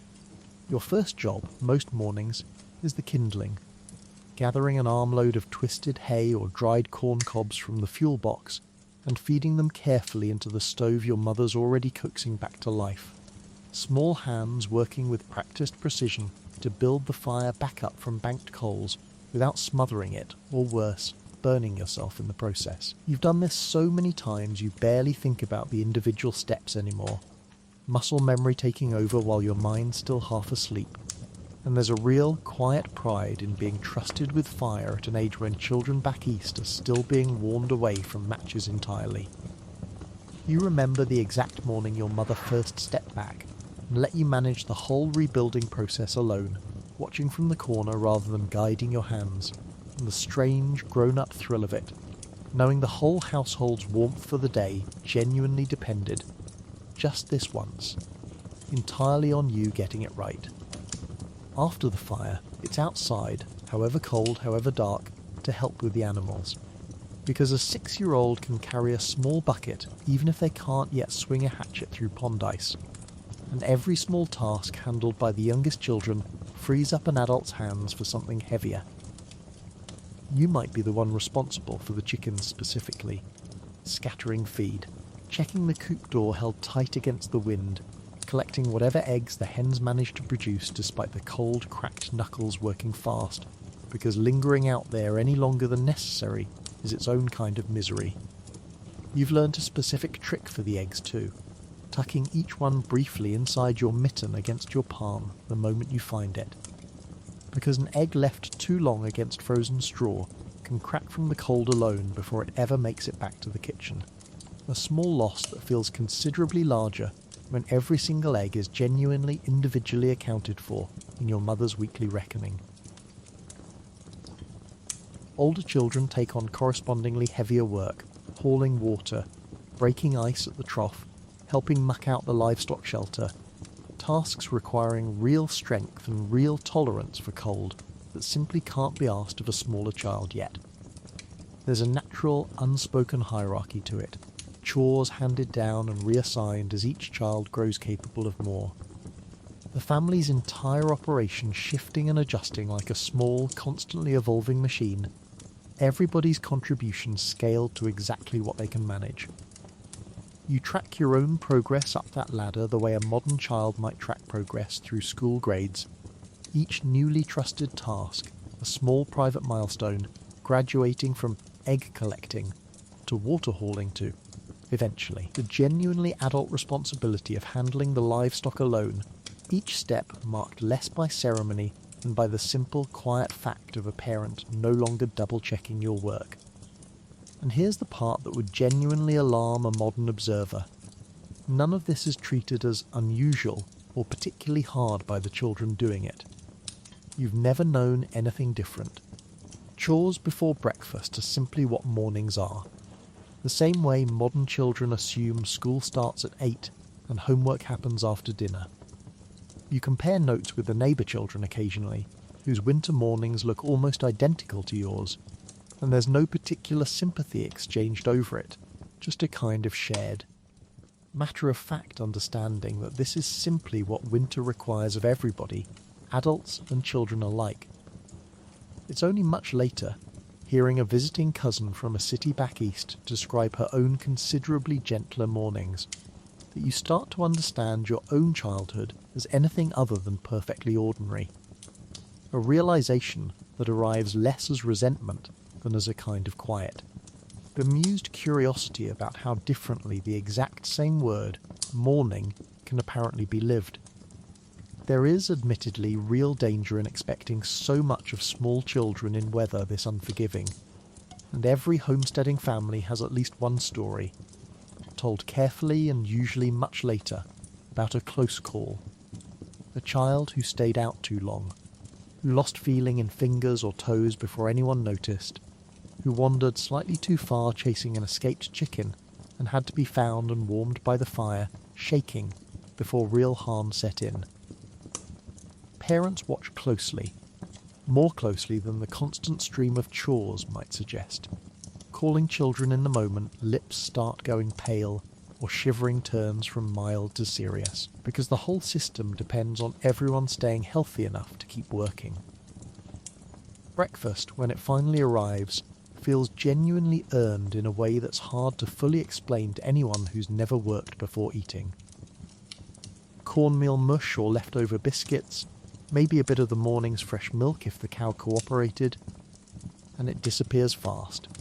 Everyone eating with the particular, unself-conscious hunger of people who've already been awake and working for an hour or more in weather that would send most modern adults straight back under the covers with a heartfelt apology to their employer. Siblings develop their own small private economy around all this labour too, an informal system of trades and favours. One child covering another's least favourite chore in exchange for a promise repaid later. Negotiations conducted with the deadly seriousness only children truly bring to matters of perceived fairness. You've bartered away your turn at the chicken coop more times than you can count, always for some equally unglamorous concession in return.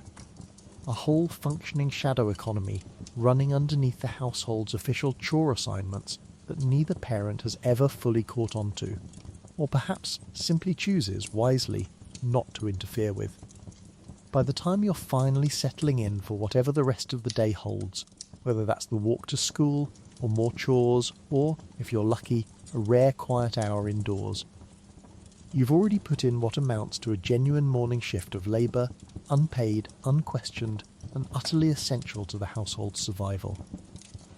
Modern children get allowance for chores like making their bed. You get frostbite risk, and the quiet, bone-deep satisfaction of knowing the whole operation would genuinely fall apart without you. Come midwinter, when the creek's frozen thick enough to trust your full weight, it's time for one of the stranger seasonal projects on the whole homestead calendar, harvesting the ice itself, cutting it into manageable blocks, and hauling it home to pack away for summer. Which sounds, on its face, like the most needlessly circular task imaginable. storing cold for later use during the one season with an unlimited, overwhelming surplus of it. But summer, when it eventually arrives, brings its own brutal heat, spoiled milk and warm well water, and an ice house stocked properly in January is the only thing standing between your family and a July with absolutely no way to keep anything cold. You head out to the creek with your father and whatever neighbours have agreed to trade labour for the day, because ice cutting, like barn raising, is not really a one-family job. The creek's surface has to be tested first, tapped and probed with the butt end of an axe handle to judge its thickness, because ice that looks solid can hide thin. Treacherous patches where a spring or current underneath has kept the water moving just enough to weaken it. And falling through creek ice in January is a genuine, documented way people on the frontier died. Quickly and quietly, sometimes within shouting distance of home.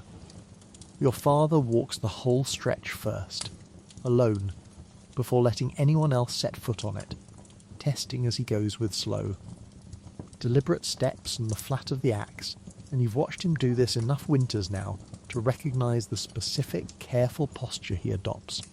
Weight held slightly back, ready to throw himself flat and spread his weight wide at the first sign of a crack. A stance born entirely of respect rather than fear, though it would be hard to tell the two apart from a distance. Once you've confirmed a safe, solid stretch, usually a foot or more thick by this point in the season, the actual cutting begins, and it's brutal, repetitive labour. A long ice saw, essentially an oversized version of a regular handsaw with an extra long blade, gets worked back and forth through a marked grid of lines, cutting the surface into blocks roughly 2 feet square. Heavy enough that hauling even one requires real effort, using ice tongs to grip and drag it clear of the water before it can refreeze into place. Your father marks out the cutting grid beforehand with quick strokes of charcoal or a scratched line from the axe head, planning the pattern the way a carpenter might plan cuts from a single board, trying to waste as little of the good. Solid ice as possible while avoiding the thinner, cloudier patches that tend to crack unpredictably under the saw.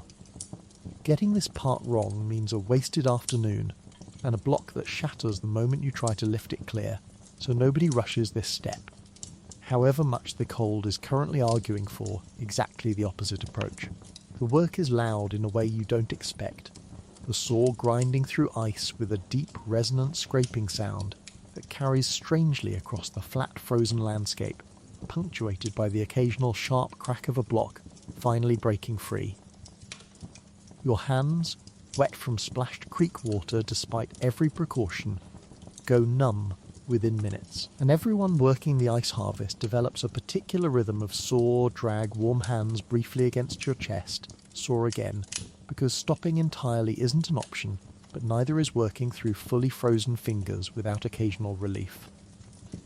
Once cut, the blocks get hauled by sledge back to the ice house, a small, heavily insulated structure, often half buried like the soddy itself, packed thick with sawdust or straw both beneath and between each layer of ice. The insulation is the entire secret to the whole operation, that same principle you already know from your walls, packed organic material trapping cold instead of heat this time, slowing the melt through the warmer months to an absolute crawl.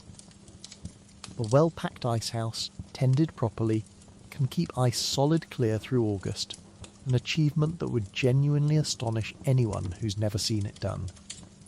Your father checks the ice house periodically all summer long. A quick inspection to confirm the packing's holding and no gap has opened up to let warm air creep in. A small recurring chore that feels, in July's heat, almost pleasantly nostalgic, a brief cold reminder of January, tucked into the middle of the hottest part of the year. There's real teamwork required in stacking it correctly, blocks laid in careful, even rows, gaps packed tight with more sawdust as you go, because any air pocket left in the stack becomes a weak point where warmer air can circulate and accelerate melting later. You work fast, because the whole crew's hands are suffering the same numbing cold, and there's an unspoken competitive pride in finishing before anyone has to admit defeat and head inside to thaw out by somebody's fire. Children too small to handle the saw or the tongs still find real work in the stacking itself, packing sawdust into every gap with small, careful hands better suited to the fiddly corner filling than any adult's numbed, clumsy fingers, and there's a genuine, if modest, sense of accomplishment in watching the icehouse fill up row by row, knowing your own small contribution is buried somewhere in there, quietly doing its job clear through to August. By the time the icehouse is fully stocked, the entire community involved has spent a full, grueling day essentially manufacturing next summer's refrigeration by hand. Sawing frozen water out of a creek and burying it in straw, and there's something almost absurd about the whole enterprise when you step back and actually think about it. Modern people flip a switch and ice appears in a tray. You spent a January afternoon standing in creek slush with a saw, betting an entire summer's worth of cold storage on your ability to correctly judge ice thickness and pack enough sawdust around the result.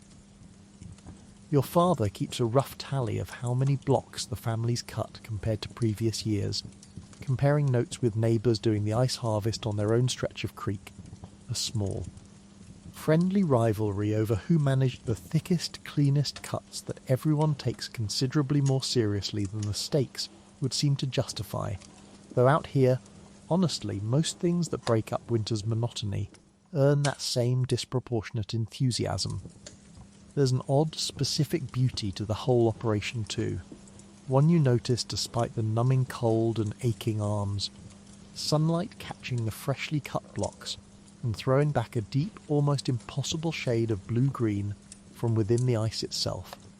A colour you never see any other time of year, and that always makes you pause, just for a second, mid-haul, before the cold reminds you rather firmly that admiring the scenery is a luxury better saved for warmer work. Neighbours trade off the labour, and later trade off the benefit too. Families without their own icehouse, sometimes buying or bartering blocks from a neighbour who cut extra. A whole informal little economy built around frozen creek water. And come July, when you crack open that icehouse door and find a solid block still sitting there, barely diminished, despite months of relentless summer heat. There's a genuine specific satisfaction in it, a reminder that the coldest, most miserable days of winter were never entirely wasted. Some of that cold, if you were smart and worked hard enough, you got to keep. Let's address the question everyone's been quietly wondering about since this whole thing started, because it has to be addressed eventually, and the answer is exactly as unpleasant as you're imagining. The outhouse, your family's entire bathroom facility, sits a healthy distance from the main house, for reasons of both smell and basic sanitation, which means every single trip out there in January is a full, committed expedition into open, howling cold, undertaken specifically to sit, briefly, on an unheated wooden bench in a structure with more gaps than a barn door. You bundle up almost as thoroughly for this trip as you would for milking or chores, because the walk alone, even just 30 or 40 yards, is enough exposed time in sub-zero wind to genuinely matter. And nobody wants to discover that the hard way mid-trip. The path out there, packed down from repeated use, is usually the first thing to get shovelled after a fresh snowfall. A priority ranking that says quite a lot about frontier priorities in general. You've timed your own trips, unofficially, against how many breaths you can hold comfortably. A private game that helps distract from the cold and gives you some rough, if entirely unscientific, sense of exactly how long you've been exposed, useful information on a genuinely brutal morning when every extra second outside matters considerably more than it would any other time of year. Inside, the outhouse offers essentially no insulation whatsoever, being structurally just 4 thin walls and a roof built around a hole, and the wind finds its way through every gap with the same enthusiasm it shows everywhere else on this homestead. The wooden seat itself deserves special, unhappy mention, because wood left exposed to sub-zero temperatures becomes, essentially, a slab of ice with splinters, and the particular shock of contact is something every prairie child learns to brace for, and every prairie adult has developed elaborate private strategies to minimise, whether that's a folded cloth kept specifically for the purpose or simply moving with real practiced speed. Toilet paper, of course, does not exist yet in any form your household can access, so the actual mechanics of the whole business rely on whatever's available and reasonably soft, corn cobs being a genuinely common choice across the frontier, sorted by softness with the same careful discrimination a modern shopper might apply to comparing tissue brands, or pages from the previous year's mail-order catalogue once one's finally worn thin from use and needs replacing. Families guarded a decent supply of the softer corn cobs the way you'd guard any other precious limited resource, because the alternative options were all noticeably worse. Some households, yours included, took to hanging a worn old coat or blanket just inside the door specifically for outhouse trips, a garment nobody would dream of wearing anywhere a neighbour might see it. But that served perfectly well as a quick, disposable extra layer for a journey measured in seconds rather than minutes. It became, over time, a genuinely treasured piece of household equipment despite its considerably undignified purpose, patched and repatched long after any self-respecting coat would otherwise have been retired. Nighttime trips present their own special category of misery, because getting up in the middle of a January night means leaving a warm nest of quilts and siblings, dressing at least partially in the dark, and making the full walk out and back through cold that somehow feels even sharper at 2 a.m. than it did at any point during the actual daylight hours. Many households kept a chamber pot indoors specifically to avoid this exact scenario, a compromise that solved one problem while creating the entirely separate problem of someone having to empty and clean it come morning, a chore that ranked somewhere near the bottom of everyone's personal preference list. Siblings have been known to negotiate quite seriously over whose turn it is to handle that particular morning duty, a genuine point of household diplomacy that your mother mediates with the weary patience of someone who has clearly settled this exact dispute more times than she'd like to count. During an actual blizzard, the outhouse trip becomes something closer to a real hazard than a mere unpleasantness, whiteout conditions capable of disorienting a person within just a few dozen yards of their own front door, which is precisely why some families strung a length of rope between the house and outhouse specifically for this purpose, the same lifeline principle used at some schoolhouses, letting you keep one hand on a fixed line the entire way out and back rather than trust your own sense of direction against a wall of blinding snow. People genuinely died from becoming lost and disoriented on exactly this kind of short, routine trip, freezing to death within shouting distance of their own family, and every homesteader took that possibility with dead seriousness. There's an entire unspoken etiquette that develops around outhouse use in extreme cold too, an efficiency of purpose that would surprise modern people used to lingering with their phones. Nobody dawdles.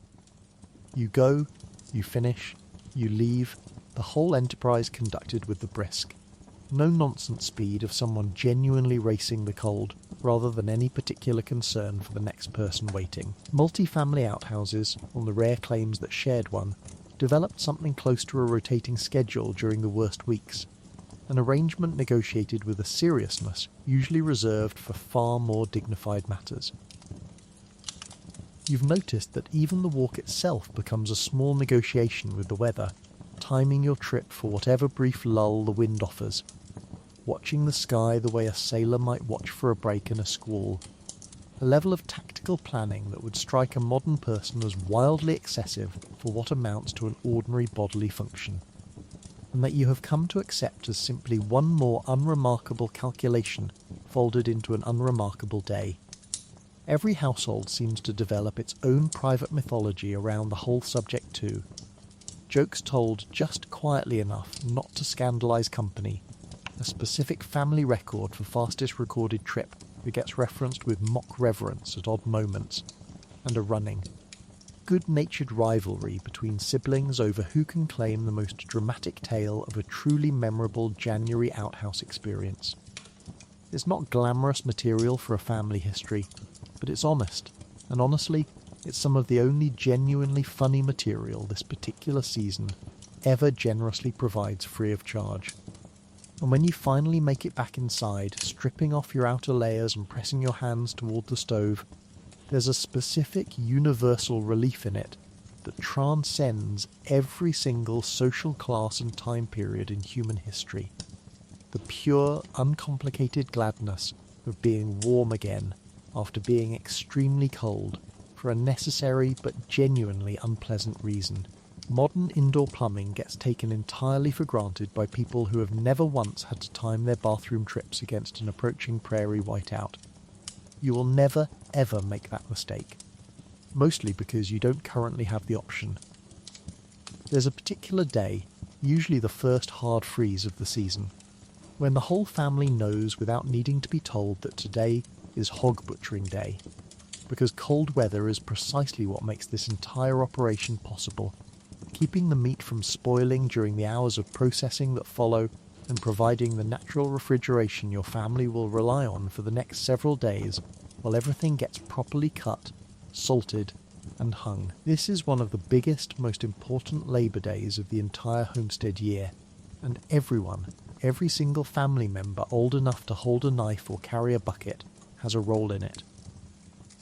Neighbours often help too, the same informal barn-raising logic applying here, families trading labour across several different butchering days throughout the community. Everyone pitching in on everyone else's hogs in turn, because the work genuinely requires more hands than one household alone can usually provide, and because a shared task like this, however grim in its particulars, doubles as one of the few real social gatherings the whole winter offers. There's often a specific festive undertone to it, despite the gruesome nature of the work itself. Neighbours trading news and gossip while elbow deep in a task nobody particularly enjoys, but everybody understands as essential. Families keep a rough, informal tally across the season of whose hogs got butchered on whose help. An unwritten ledger of favours owed and favours repaid that nobody ever actually writes down, but that everyone somehow tracks accurately regardless. The whole system running entirely on memory, trust, and the shared understanding that showing up for a neighbour today is simply how you guarantee they'll show up for you when your own turn comes around. The actual killing is handled quickly by your father or the most experienced hand present, and the animal is bled, scalded in a barrel of hot water to loosen the bristles, then scraped clean. A smelly, physically demanding process that fills the whole yard with steam rising off the hot water into the freezing air. From there, the real work begins, the carcass hung and gutted, then broken down into its component parts with a precision born of long practice. Hams and shoulders separated for curing, ribs and loin set aside for fresher eating in the days immediately following, and organs sorted quickly for their own specific uses. The cold air itself becomes a genuine tool in all of this, the temperature dropping fast enough by mid-afternoon that the hanging carcass firms up properly for clean cutting, something considerably harder to manage in warmer weather when meat stays soft and unwieldy under the knife. Your father times the whole operation around the day's weather report, such as it is, which mostly consists of him stepping outside, squinting at the sky, and announcing that today will do just fine. A forecasting method that has, so far, never once let the family down. Nothing gets wasted, a phrase that undersells just how thoroughly, almost obsessively, complete the usage actually is. The fat gets rendered down into lard over a slow fire, an entire day's job on its own, strained and stored in crocks for cooking and baking through the coming year. The intestines, thoroughly cleaned in a long, unglamorous process nobody particularly volunteers for, become sausage casings. Even the bladder finds use, sometimes inflated and dried for children to bat around as an improvised ball, a detail that tends to surprise modern listeners considerably more than it ever surprised anyone actually doing the work. Even the trotters and the head go into the pot eventually, simmered down for hours into a rich gelatinous stock that sets up firm once cooled, head cheese as it's known, a dish that would horrify a modern grocery shopper, but that your family regards as a perfectly ordinary, even welcome, addition to the winter table. Nothing wasted, nothing questioned. Preservation is where the real winter strategy comes together. Hams and shoulders go into a salt cure first, packed in wooden barrels or rubbed thoroughly and layered in salt boxes, left to draw moisture out over several weeks in a process that requires real patience and real trust in a method passed down through generations. Because there's no thermometer confirming anything is working correctly, only experience and careful observation.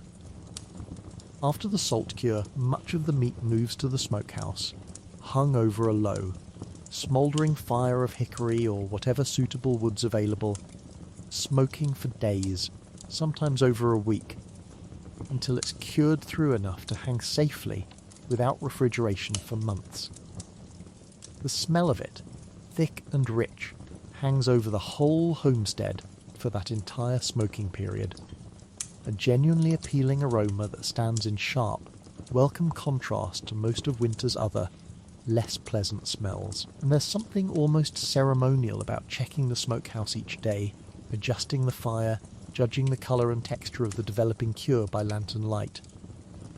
Your father treats this particular task with a seriousness bordering on reverence, because a poorly cured ham isn't just a wasted effort, it's potentially spoiled food your family was counting on for February. A mistake with real serious consequences.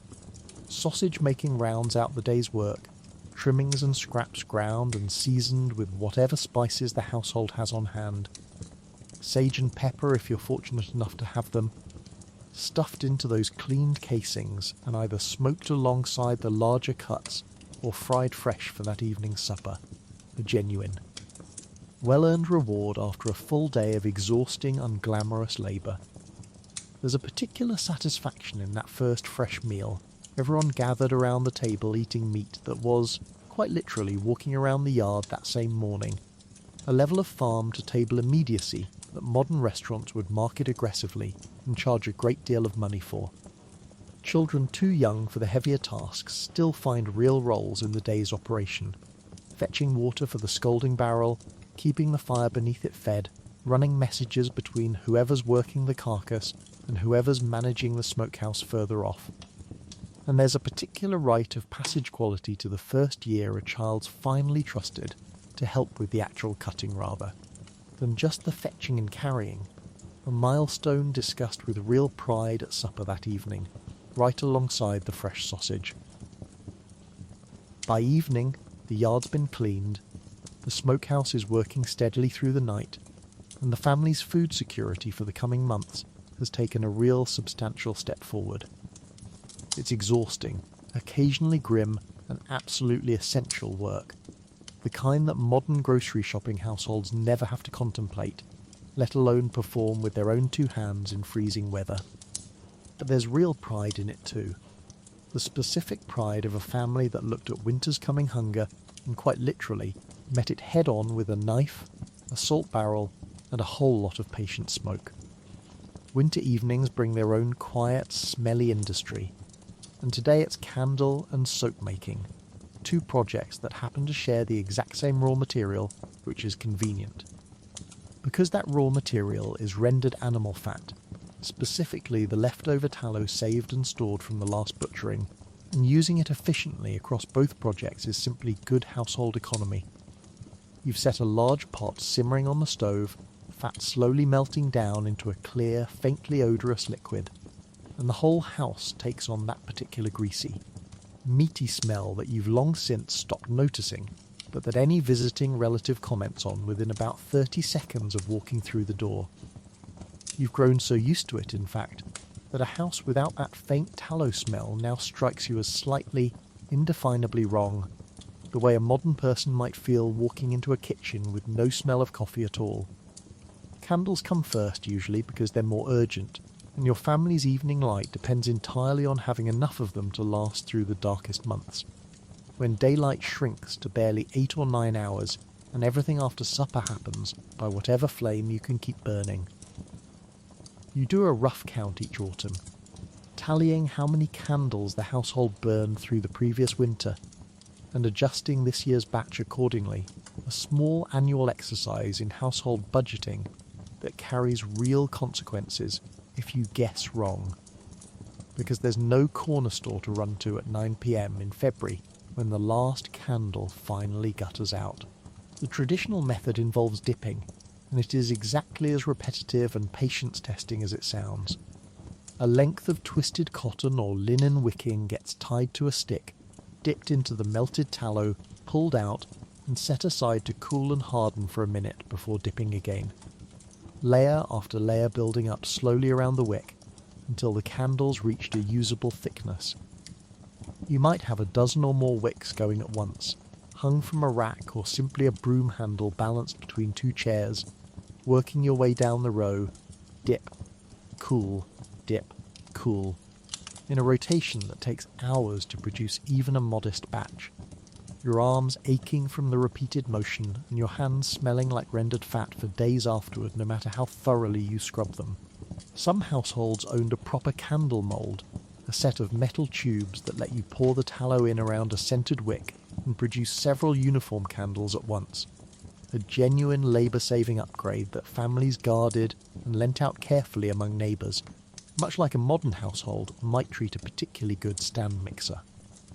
Your younger siblings are given the simplest wicks to dip, the ones destined for the kitchen and general use, while anything intended for closer work, reading or fine mending, gets built up more carefully by whoever's hands are steadiest, usually your mother, working the layers thin, and even so the finished candle burns with as little smoke and as much light as tallow can reasonably be talked. Into producing. The candles themselves, once finished, burn with a dim, somewhat smoky, faintly meaty-smelling light that would strike a modern person as barely adequate for reading, let alone anything requiring real precision, and they require regular trimming of the wick to keep from guttering and smoking excessively.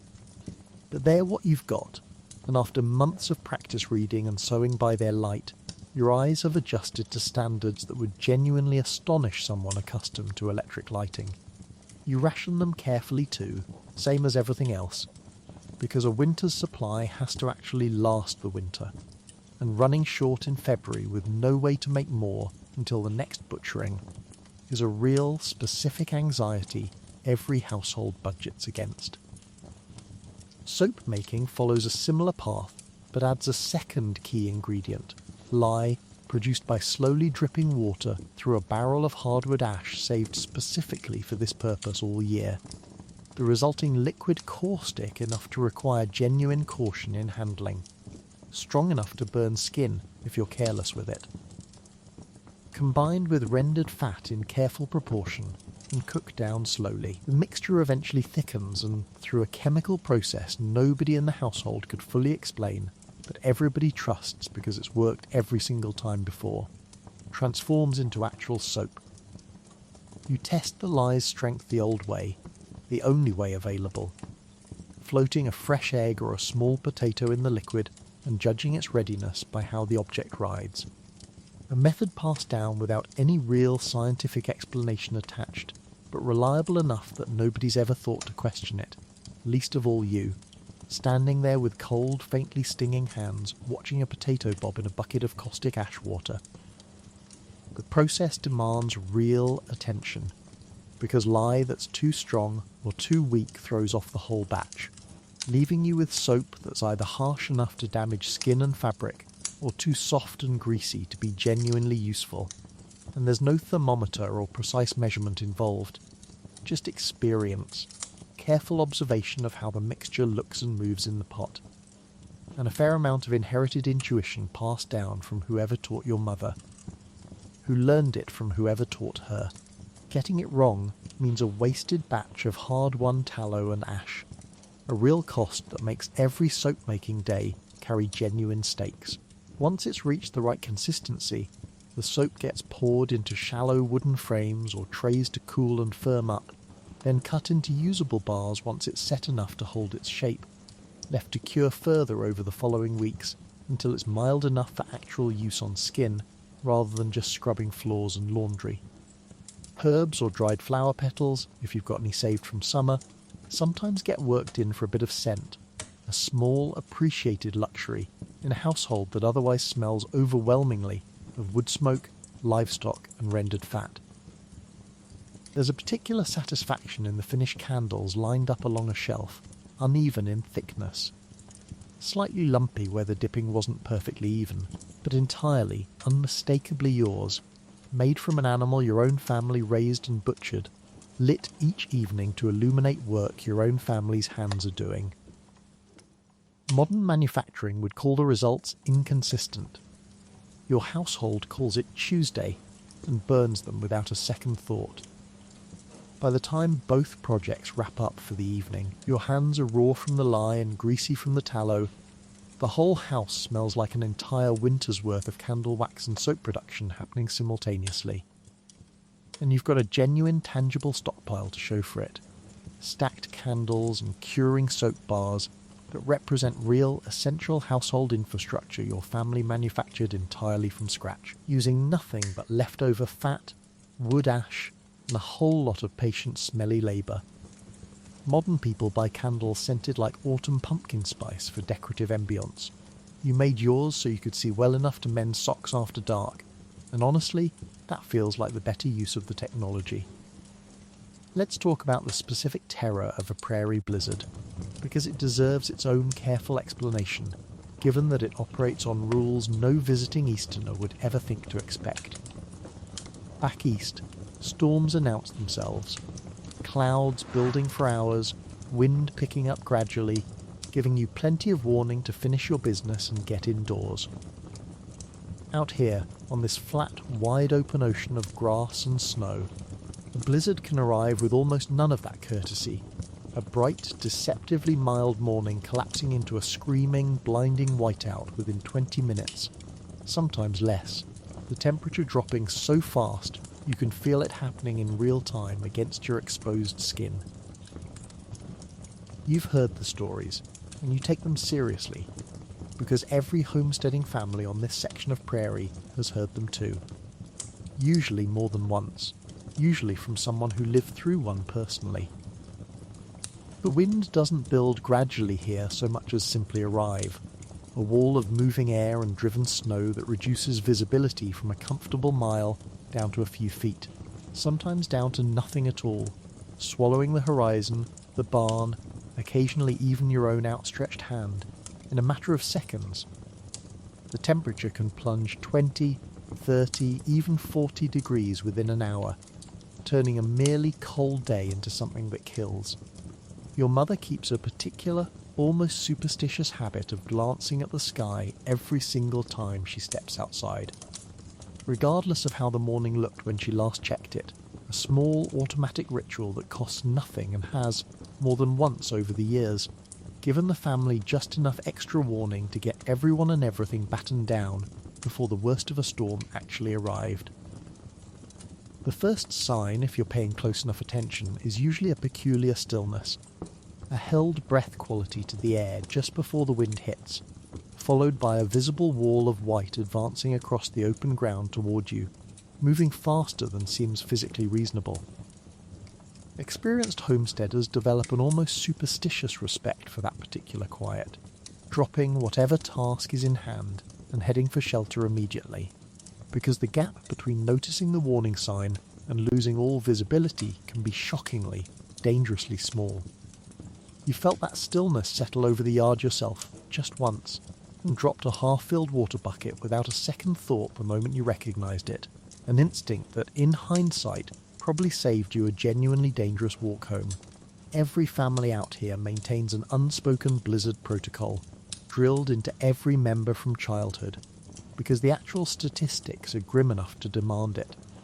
If you're caught outside when it hits, you do not try to find your way home by guesswork, no matter how well you think you know the path, because disorientation in a true whiteout is total and near instant.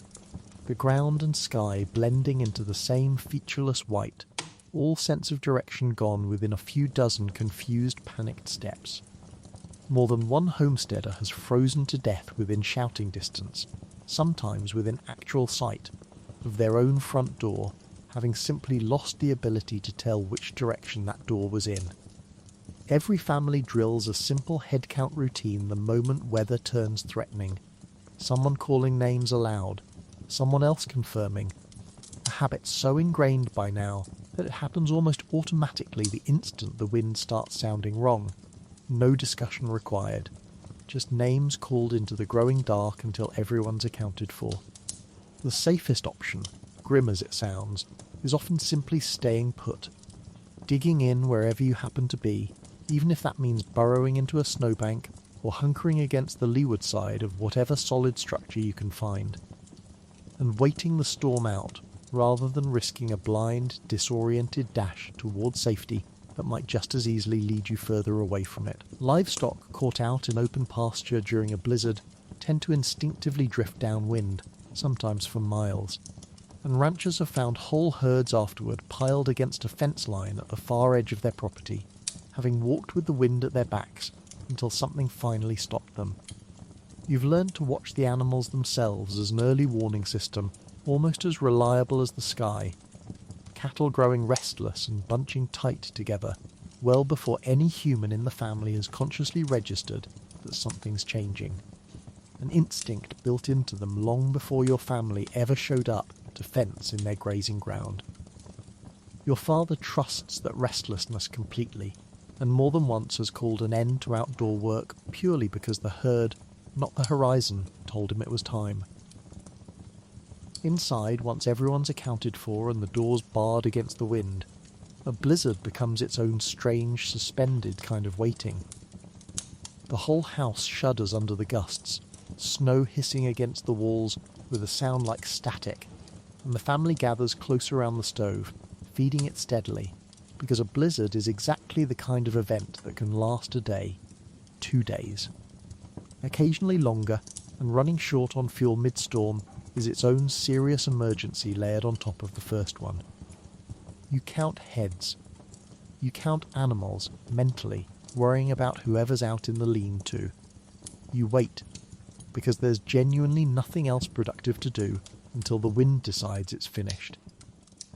The particular blizzard that still gets discussed in hushed, respectful tones across this whole region struck in January of 1888, remembered ever after as the schoolhouse blizzard, or the children's blizzard, because it arrived during an unusually mild afternoon, catching teachers and students across the plains completely by surprise, many of them mid-walk home, trusting a morning's calm weather that had no business turning as violently as it did. Hundreds died across the region that single afternoon, many of them children, caught in open country with no shelter and no warning. A tragedy every family out here still references, quietly, whenever the sky starts doing something they don't quite trust. Newspapers and government weather offices, still in their infancy across this era, would eventually develop better tracking and warning systems. Telegraph lines carrying storm reports ahead of the weather itself in later decades, but for now, out here, your family's early warning system consists entirely of accumulated experience. A weather eye trained by years of watching this particular sky do this particular thing, and a healthy, permanent unwillingness to ever fully trust a calm morning at face value.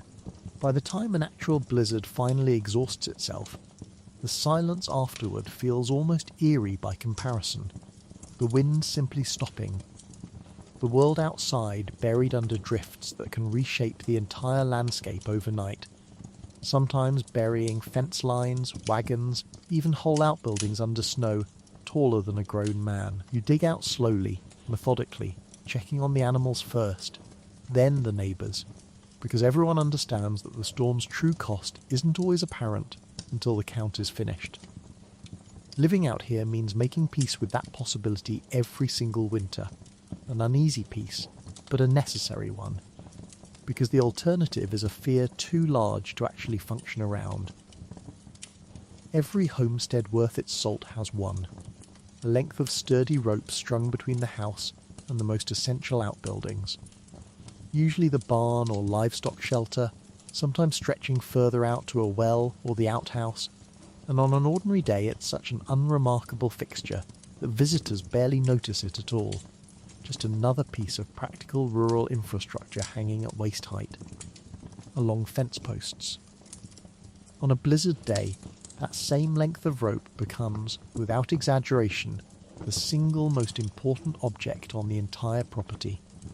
The physical difference between a family that makes it through the storm intact and one that doesn't. You learn the rope line's exact route with your whole body, not just your eyes, because eyes are precisely the sense that fails first and most completely once real whiteout conditions set in. You know, without needing to think about it, that the rope dips slightly where it crosses the low spot near the woodpile, that it takes a firm right angle turn just past the well, that there's a particular knot tied at roughly the halfway point specifically so you can tell, purely by feel, how far along you've travelled even with absolutely nothing visible in any direction. Every family member walks the route deliberately, at least once each autumn before the real weather sets in, eyes closed if they're feeling confident, just to test their own memory of it against the rope's actual path. A strange little ritual that looks, to any outside observer, like a family of grown adults playing an odd game of blind man's buff in their own backyard, which in a sense it is, except the stakes are considerably higher than anyone would like to admit out loud. The necessity of it becomes viscerally clear the first time you're actually caught out in a genuine whiteout, snow driving sideways with enough force to sting any exposed skin. Visibility collapsed to a foot or less, and the sudden, dizzying realization that you genuinely cannot tell which direction the house sits, despite having walked this exact path literally thousands of times before. This isn't a minor inconvenience. This is the specific, well-documented mechanism by which experienced, capable adults who knew their own property intimately still wandered in exact circles and froze within yards of shelter, disoriented completely by a storm that erases every familiar landmark simultaneously. With a gloved hand gripping that rope, though, none of that disorientation matters, because you're not relying on your eyes or your sense of direction at all anymore, just on the simple, dumb physical fact of a fixed line strung between 2 points, something the wind cannot move and the snow cannot hide, at least not for as long as you keep a hand firmly on it.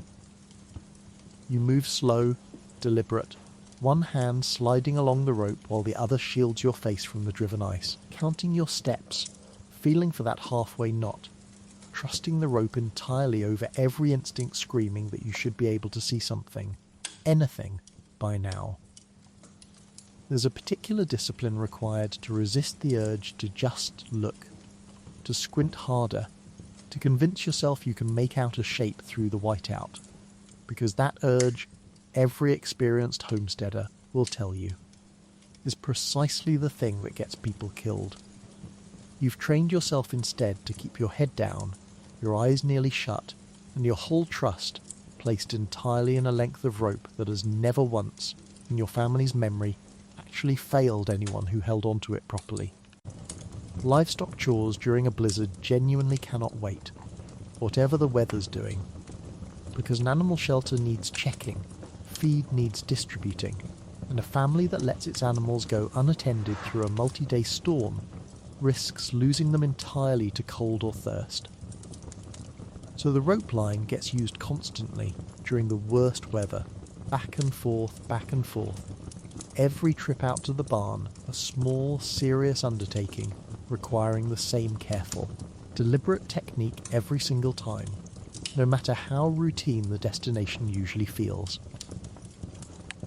You've made that particular walk in weather bad enough that the rope was the only thing distinguishable at all, snow driving so thick and so level that even squinting hard produced nothing but featureless grey-white in every direction, and there's a specific, focused calm that settles over you in exactly that moment, all your attention narrowed down to the single. Simple fact of the rope under your palm, everything else in the world reduced to noise that doesn't matter until you're safely back through your own front door.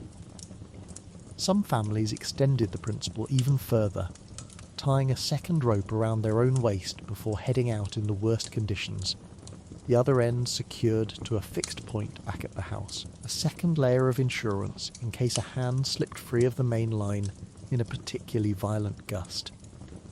It sounds almost comically cautious until you understand exactly what the alternative risk actually was, and then it sounds like exactly the sensible precaution it is, no different in spirit from a modern worker clipping into a safety harness before stepping onto a rooftop. Children were drilled on the rope line's importance from a young age, taught to never, under any circumstances, attempt a trip to the outhouse or barn during heavy weather without it. A lesson usually delivered with genuine visible fear in the parent's voice rather than the usual mild scolding tone, because every adult on this homestead has heard and taken seriously the stories of exactly what happens to a child who wanders off that line even briefly. There was no room for a child's usual instinct to test boundaries here. This particular rule got obeyed without argument every single time, because everyone understood, in a way that needed no further explanation, exactly what was actually at stake. You've heard, second-hand but with the particular certainty of a story repeated exactly this way by every adult who tells it, about a homesteader some counties over who tied a rope to his own barn door and still nearly lost his way back during a truly monstrous storm, the wind snatching the free end from his numbed grip not once but twice before he finally, desperately, wound it fully around his own wrist and refused to let go again. The story gets told every winter, not to frighten exactly, though it certainly does that too, but as a kind of communal reinforcement, a reminder passed hand to hand across the whole scattered community about exactly how seriously this one simple piece of rope needs to be taken. By the time a storm finally breaks and the rope's no longer strictly necessary, there's a specific quiet relief in coiling it back up, checking it for wear, making sure it's ready and undamaged for the next time, because there will absolutely be a next time. Modern people navigate by phone, by streetlights, by the simple, reliable fact of buildings that don't disappear the moment the weather turns. You navigate by a rope, hand over hand through total whiteness, trusting a knot tied at the halfway point more than you trust your own two working eyes, and somehow every single time so far it's gotten you home. Whatever else winter takes from you out here, and it takes plenty, it doesn't take Christmas, and your family holds on to the day with a particular deliberate warmth that stands in sharp, welcome contrast to the grim practicality governing most of the rest of the season. Preparations start well before the day itself, modest by any modern standard but genuinely significant given how little extra your household typically has to work with. Every small addition to the usual routine feeling considerably more special for how rarely such additions happen at all. The tree, if your family manages one, is whatever small evergreen could be found within a reasonable wagon trip, sometimes scarce enough on the open prairie that families substitute a bare branch or even a carefully arranged bundle of twigs decorated as convincingly as possible. And nobody complains about the substitution, because the spirit of the thing matters considerably more out here than the specific botanical accuracy. Decorations are homemade almost without exception, strings of popcorn threaded by patient hands over several evenings, paper chains cut and looped from whatever scrap paper the household can spare, small carved wooden ornaments passed down and reused year after year, gaining a kind of quiet sentimental weight with every repeated Christmas. You've started keeping your own small collection of decorations now too, a handful of paper stars folded during idle evening hours, saved carefully in a tin box between Christmases, and there's something quietly moving about unpacking that same box each December, recognising your own younger hands in the slightly clumsier folds of the earliest ones. A small physical record of your own growing up laid out right there on the mantel. Gifts, when they happen at all, are modest in a way that would genuinely surprise a modern child raised on department store catalogues and long wish lists. A new pair of mittens, knitted through several evenings of careful secretive work by firelight. A small carved toy, whittled by your father in whatever spare moments he could steal from the never-ending list of chores. Perhaps if the families had a particularly good year, a small bag of hard candy or a single orange, hauled in at real expense from the nearest town, and treated with a reverence that modern children, drowning in options, would find almost baffling. You remember, vividly, the specific bright, sharp smell of that orange, peeled slowly and shared carefully among siblings, a smell so strongly associated with Christmas that even decades later it will stop you mid-thought. The meal itself gets built from whatever the root cellar and smokehouse can spare, a real chicken or a portion of preserved ham taking centre stage instead of the usual salt pork, dried fruit pies made from whatever was put up back in the fall, and if you're especially fortunate, a rare treat of white flour biscuits instead of the everyday cornmeal. A small substitution that feels, on this one particular day, like genuine extravagance. Your mother spends the better part of the day at the stove, coordinating a meal considerably more ambitious than any other day this winter, and the whole house fills with smells that everyone will remember fondly for the rest of the year, right up until next Christmas arrives to renew them. You're allowed on this one day to linger a little longer at the table than usual, nobody rushing off to the next chore the moment the last bite's finished, and there's a particular unfamiliar luxury in that unhurried stretch of time. Everyone's simply sitting together with full stomachs and warm hands, an ordinary kind of comfort that the rest of the calendar rarely permits itself. Neighbours, where the distances allow it, sometimes gather together for the day, pooling whatever each family can spare into a shared meal considerably grander than any single household could manage alone. Children from 3 or 4 different claims running together through the snow, while the adults exchange news, gossip, and whatever small gifts custom and friendship demand. These gatherings carry real weight beyond the holiday itself, a rare, treasured break from the isolation that otherwise defines most of the winter season. Faces and voices that have gone unseen and unheard for weeks, suddenly filling the room with noise and warmth. Children who've barely seen another child their own age in months suddenly find themselves surrounded by playmates, and the resulting noise level, shrieking and laughter echoing off walls used to nothing louder than wind, is exactly the kind of chaos every exhausted parent present finds themselves grinning through, despite the headache it's clearly building toward. Church services where a circuit preacher's route brings him through in time, or simply a family Bible reading if it doesn't, mark the more solemn side of the day, your father reading the Christmas story aloud by firelight in a voice that's grown steadily more practiced and confident over years of exactly this same annual ritual. There's a genuine, unforced reverence to it out here that doesn't require elaborate church architecture or professional choirs to feel entirely real. Just a family, a fire, and words that have carried meaning to exactly this kind of hard, cold winter for a very long time indeed. Even the youngest children sit still for this part, some instinct telling them the occasion calls for it, without anyone needing to explain exactly why. Music, where anyone in the household or the visiting neighbours can manage it, rounds out the evening, a fiddle if the family's lucky enough to own one, or simply voices raised together in whatever carols everyone happens to know by heart, the words occasionally trailing off into hummed approximation when memory fails partway through a verse. Nobody minds the imperfection. Out here, an evening of slightly off-key singing around a well-stoked fire counts, without any argument whatsoever, as a genuinely wonderful night. By evening, with the modest gifts unwrapped, the special meal finished, and the fire built up a little higher than usual in honour of the occasion, there's a specific settled contentment in the room that the rest of winter rarely offers. Modern Christmases arrive wrapped in commercial spectacle, string lights and elaborate decorations and towering piles of gifts. Yours arrives wrapped in a hand-knitted pair of mittens, a shared orange, and an entire day where, for once, nobody out here is thinking primarily about survival. Just for a few precious hours, about each other.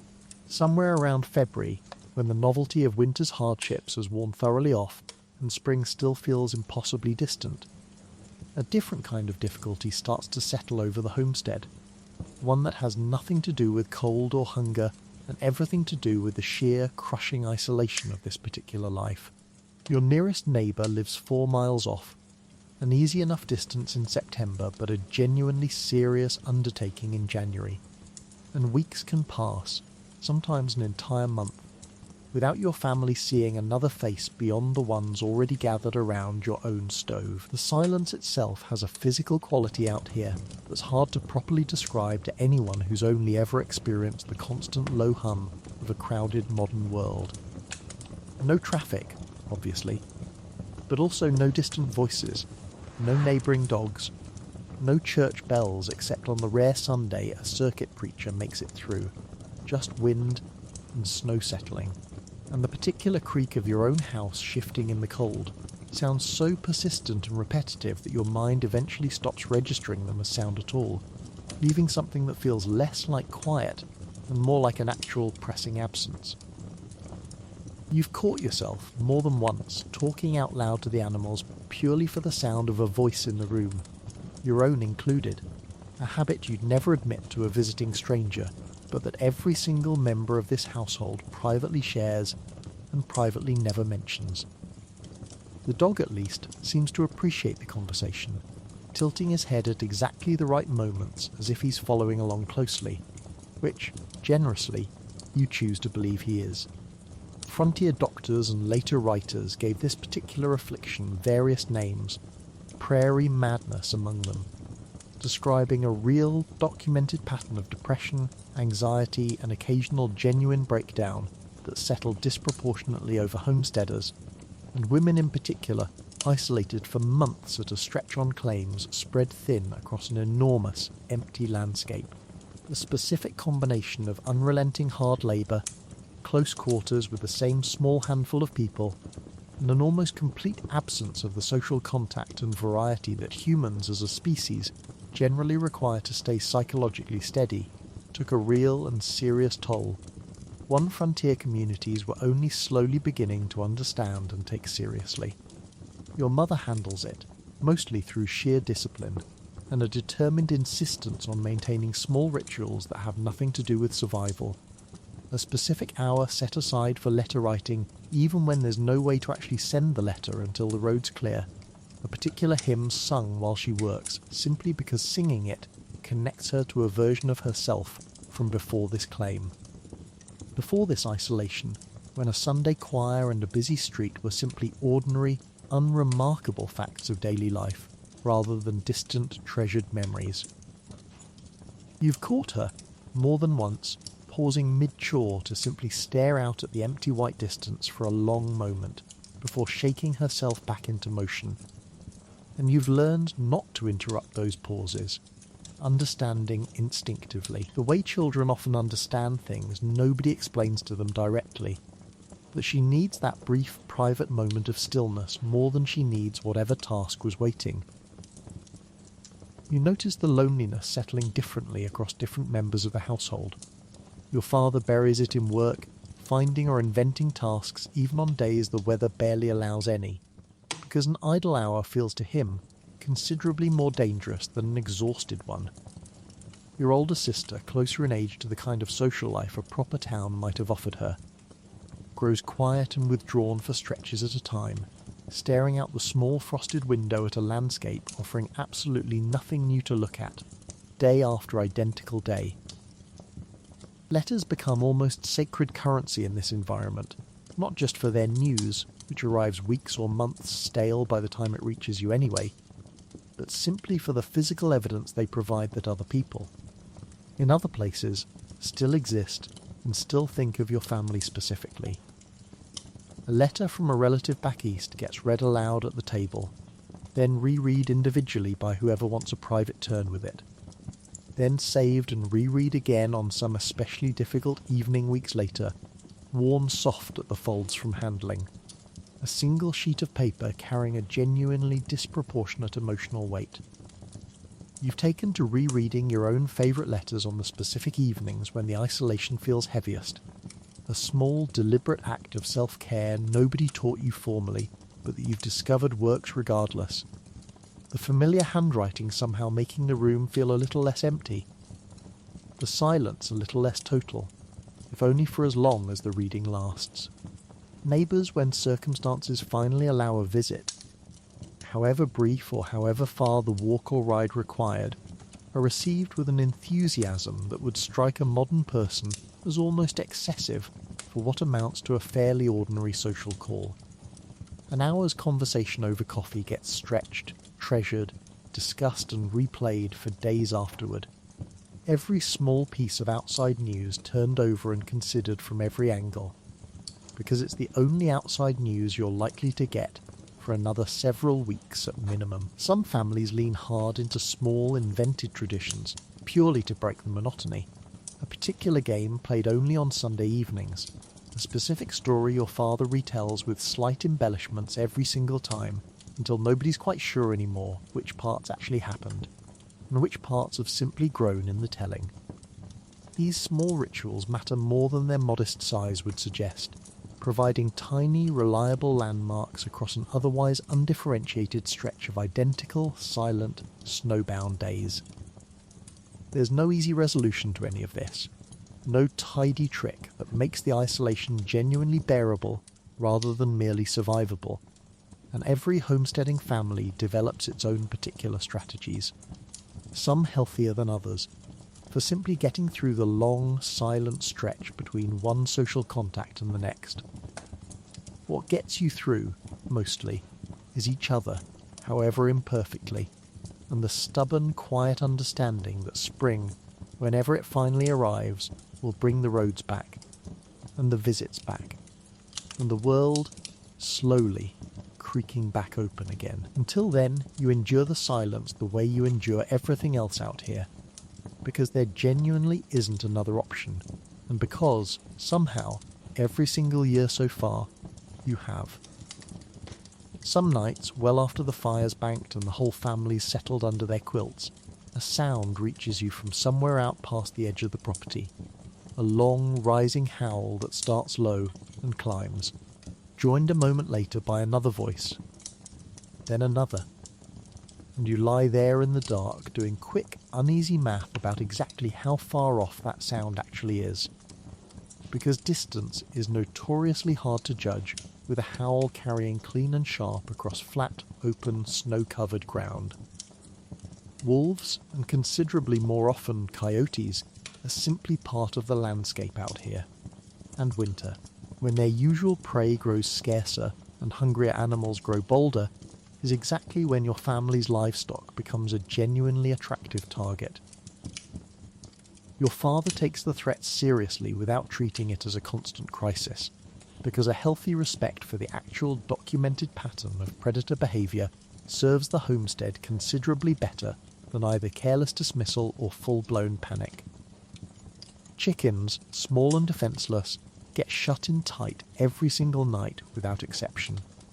Coop door barred securely regardless of the temperature or how badly you'd rather skip that particular chore and get inside faster. A young or sickly calf gets brought in closer to the main shelter during the hardest weeks of winter because a coyote testing the edges of your property has an excellent nose for exactly which animal represents the easiest possible meal. You've seen the tracks yourself plenty of times, crossing the yard sometime in the deep hours of the night, a neat, purposeful line of prints leading right up to the edge of the livestock shelter before veering off. Evidence of a scouting visit that came to nothing specifically because your family had already sealed every gap and reinforced every weak point the previous season. After a considerably less fortunate encounter, taught the whole household exactly how seriously to take the threat. A missing chicken here or there, discovered by a trail of feathers scattered across the snow, is a loss you've learned to absorb with grim resignation rather than genuine shock. An ordinary cost of doing business out here on land you share, whether you'd prefer to or not, with animals who are using this exact stretch of prairie for their own purposes considerably longer than your family has. Your father's rifle stays loaded and within reach through the entire season, propped by the door with the same casual, constant readiness, as a modern family might keep a set of car keys by the exit, and the sound of a shot in the night, while never exactly routine. Doesn't send the household into any particular panic either, just a quiet, practical check that everyone and everything's accounted for before the family settles back to sleep. Dogs earn their keep during these months more than almost any other time of year, a good alert farm dog serving as both an early warning system and a genuine deterrent. Barking sharply enough at the first hint of an unfamiliar scent on the wind to wake the whole household and send your father out with a lantern and a rifle to check the yard personally. You've watched your own dog's ears go rigid and his whole body go still at some sound too faint for your own ears to catch at all, and you've learned, over time, to trust that reaction completely, because he's never once been wrong about it. Wolves specifically had grown considerably rarer across much of the settled prairie by this point in the frontier era, hunted and pushed back as settlement expanded. But coyotes filled a very similar ecological role, and proved, if anything, more persistent and adaptable, thriving in exactly the mixed landscape of farmland and open range that homesteading was actively creating. Bounties existed in many territories specifically to encourage settlers to reduce predator numbers, a small but real source of occasional income for a homesteader with a good aim, and the patience to sit up waiting on a cold, clear night for exactly the right shot. You've sat up yourself, once or twice, wrapped in every blanket you own, watching a moonlit fence line for exactly this purpose. And there's a particular tense stillness to those long, silent vigils that you've come to almost respect, your whole body tuned to the smallest flicker of movement against the snow, the cold forgotten entirely for stretches at a time in favour of pure, focused attention. There's a specific, complicated relationship that develops with these animals over time, equal parts genuine fear for your livestock's safety, and a grudging, honest respect for creatures managing to survive this exact same brutal winter using nothing but their own wits and endurance, no soddy, no stockpiled root cellar, no banked fire to fall back on. You hear that howl some nights and feel, underneath the practical worry about your chickens, a strange kind of kinship with it. Another creature out there in the same impossible cold, doing whatever it takes to see another morning. Native hunters and trappers in the region had of course coexisted with these same predators for countless generations, developing their own deep practical understanding of wolf and coyote behaviour that many settler families came to respect, and where relations allowed, actively learn from. Another quiet reminder that the knowledge required to survive this particular landscape long predated any homestead claim ever staked upon it. By the time spring finally arrives and the immediate predator pressure eases as easier, more abundant prey returns to the thawing landscape, your family's tallied up whatever losses the winter cost, patched whatever weaknesses those losses exposed in your defences, and filed the whole experience away as one more entry in the long, ongoing negotiation between a homestead and the wild land surrounding it. Modern people call animal control if a raccoon gets too curious about their garbage. You keep a loaded rifle by the door all winter and consider a missing hen a fair, if irritating, price for choosing to live smack in the middle of somebody else's actual hunting ground. There's a hard, unbending rule out here that holds regardless of who you are, what you believe, or how tired you happen to be that particular evening. If a stranger shows up at your door in the middle of a storm, you let them in, no real hesitation, no lengthy interrogation first. Because the alternative is a level of cruelty nobody on this prairie is willing to live with. And because every single family here understands, without needing it spelled out, that the traveller standing on your doorstep tonight could just as easily be your own father, your own son, caught out in weather that turned faster and meaner than anyone could have predicted. You've experienced it from both directions by now, actually. Your own family once caught returning late from town by a storm that rolled in with its usual lack of warning, forced to seek shelter at a stranger's claim, rather than risk the final 2 miles home in conditions that had already erased the road entirely. That particular night taught you. viscerally, exactly what it feels like to knock on an unfamiliar door. There's darkness and wind close in behind you, uncertain whether you'll be welcomed or turned away, and the relief of that door swinging open, of a stranger's fire and a stranger's spare blankets suddenly available to you, is not something you've ever forgotten or taken lightly since. So when it's your own door someone's pounding on, half-frozen, snow-caked thick in every fold of their coat, you don't waste time on formalities. Somebody, usually whoever's nearest the door, has it open within seconds, pulling the stranger inside out of the wind before a single word of explanation has even been offered. Because explanations can wait and frostbite cannot. You've learned to read the signs of real danger quickly, the particular waxy pallor of skin gone too cold for too long, the slow, confused way someone half frozen speaks and moves, and the household springs into a kind of practiced, wordless emergency routine. Blankets, the warmest spot near the stove, warm but not hot liquid offered slowly, because warming frozen extremities too fast brings its own serious complications nobody wants to invite. Everyone in the household has a job during that first frantic minute.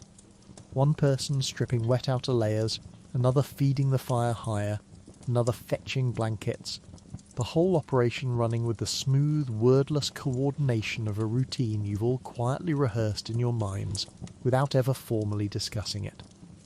Because everyone understood, long before it was ever needed, that this particular emergency was only ever a matter of time. Your mother keeps a spare set of dry clothes folded and ready near the door specifically for exactly this situation.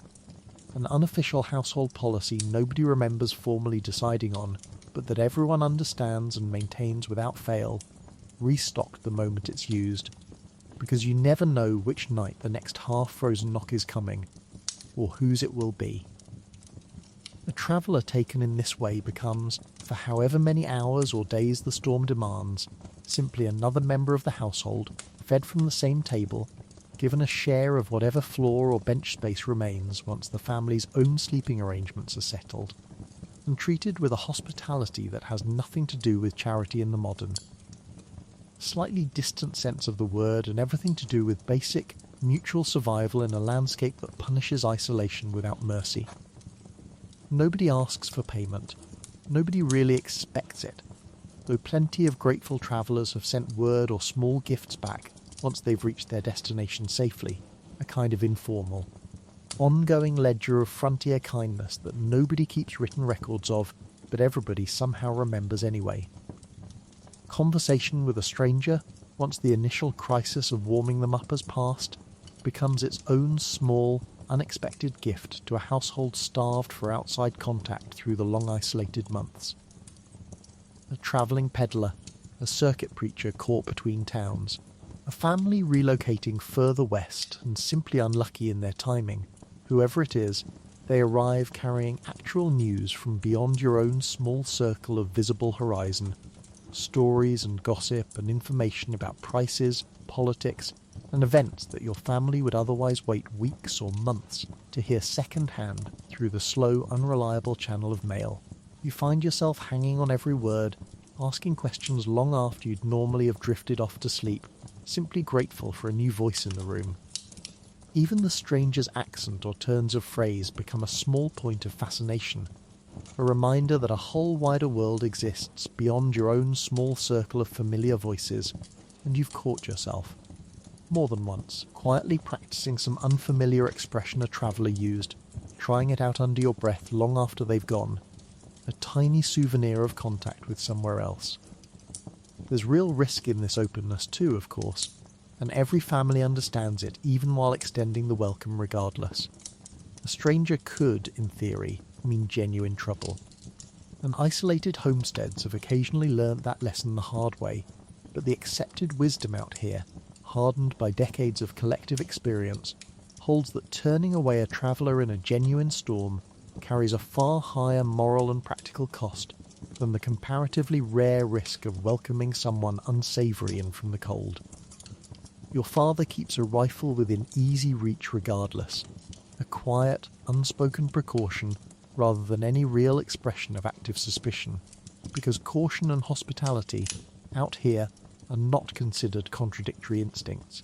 It's less about mistrust of the specific person on the doorstep and more about the plain, practical fact that any household this isolated has to be ready for anything, welcoming or otherwise.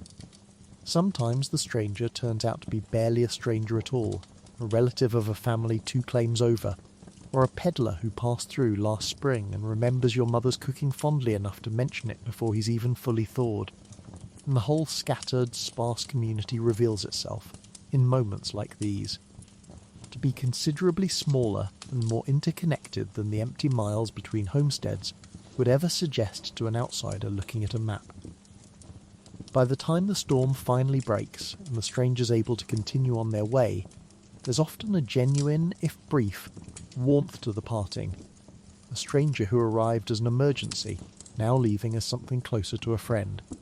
And your family will likely never see them again, and yet the encounter lingers, a small proof of the informal network of mutual care stretched thin but real across this entire scattered, isolated region.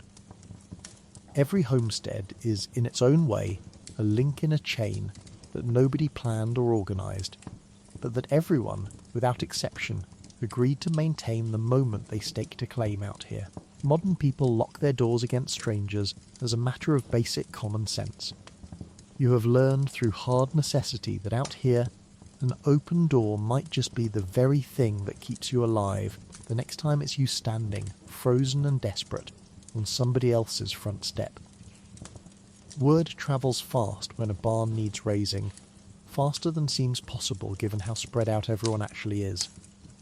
Because barn raisings represent one of the few genuinely large-scale cooperative efforts the whole scattered community rallies around without a second thought, and a family whose barn burned or whose original shelter simply proved inadequate for the winter ahead can count on. Neighbours from claims miles distant showing up, tools in hand, ready to work. Doing this in the dead of winter, rather than waiting for milder weather, isn't anybody's first choice. But sometimes the need is urgent enough, livestock exposed and vulnerable right now, that the whole community agrees the cold is simply a problem to be worked through rather than a reason to delay. Word passes claim to claim the same way most news does out here, one family telling the next during a chance visit or a mail run, and by the time the actual raising day arrives, everyone within reasonable range knows to expect it. Tools and lumber already loaded, the whole loose, scattered community suddenly, briefly, functioning like a single coordinated unit.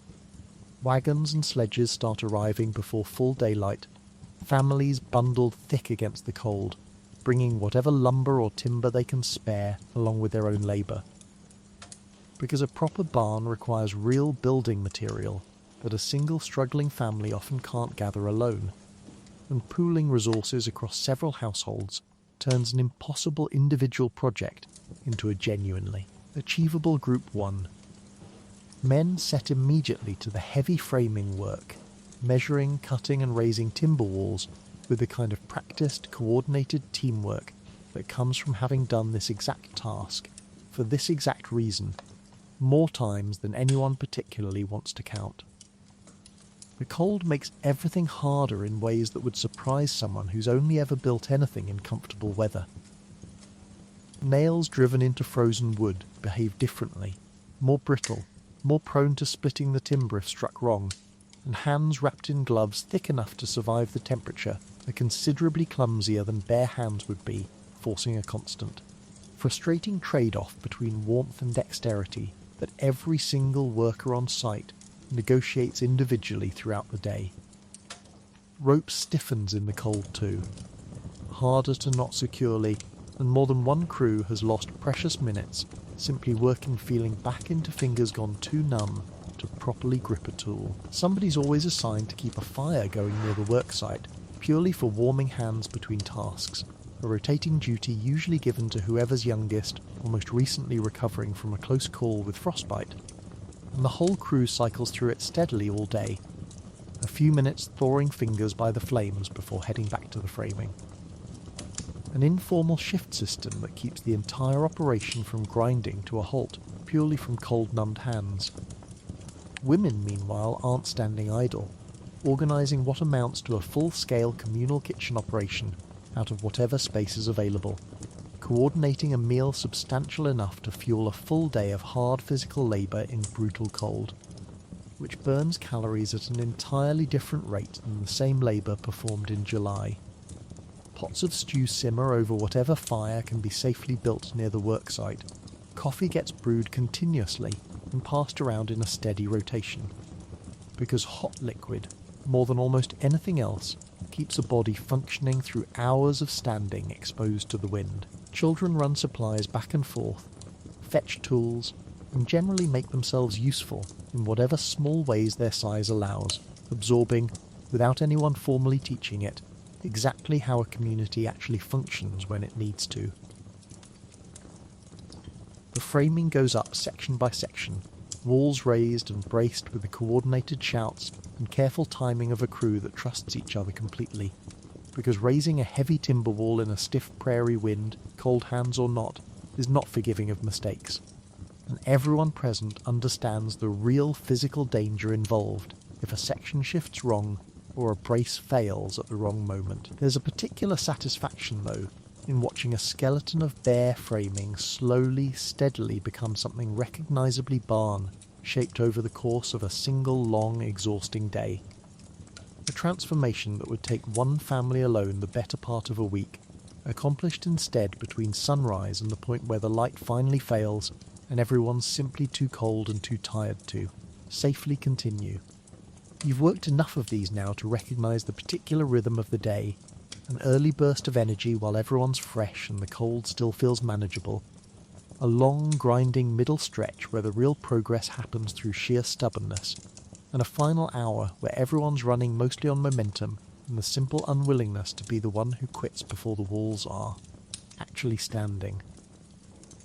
Conversation and even genuine laughter thread through the whole exhausting effort despite the conditions, because a barn raising, whatever its practical purpose, doubles as one of the year's most significant social gatherings, an opportunity for isolated families to actually see each other, exchange news, and remember that the wider community they're technically part of is real and present and willing to show up when it genuinely matters. Young people find opportunities for exactly the kind of supervised socialising that isolated homestead life otherwise makes nearly impossible, and more than one frontier courtship has traced its actual beginning back to a conversation shared over stew at somebody else's barn raising. Somebody always seems to bring a fiddle to the day's end, however cold the fingers required to play it. And the last hour before everyone loads back into wagons and sledges for the long ride home is spent stomping feet against the cold to a tune half remembered and entirely enthusiastic. A small, spontaneous celebration, nobody planned, but everybody, without exception, needed, by the time the work finally wraps for the day. Walls up, even if the finer details remain for the receiving family to finish themselves in the coming days. There's an exhausted, deeply satisfied energy to the whole gathered group, everyone bone-tired, everyone half-frozen despite the exertion, and everyone entirely aware of exactly what they've collectively accomplished. The family receiving the new barn offers their thanks in the only currency that really matters out here, genuine gratitude, and the unspoken, absolute understanding that they'll show up, without question, the next time somebody else's turn comes around. Modern construction crews get paid by the hour. Your neighbours got paid in stew, coffee, and the quiet certainty that the favour will, eventually, without fail, be returned. Nobody drew up a contract for any of it. Out here, a handshake and a shared memory of a hard day's work has always been binding enough. Mail out here isn't a daily convenience, it's an event, and everyone in the household treats it accordingly.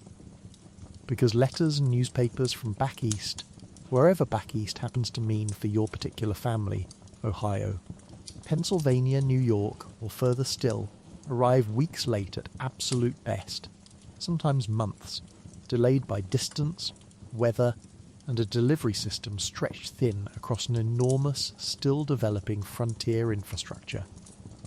A letter your aunt wrote in October might not reach your hands until well into December, and by the time you're finally reading it.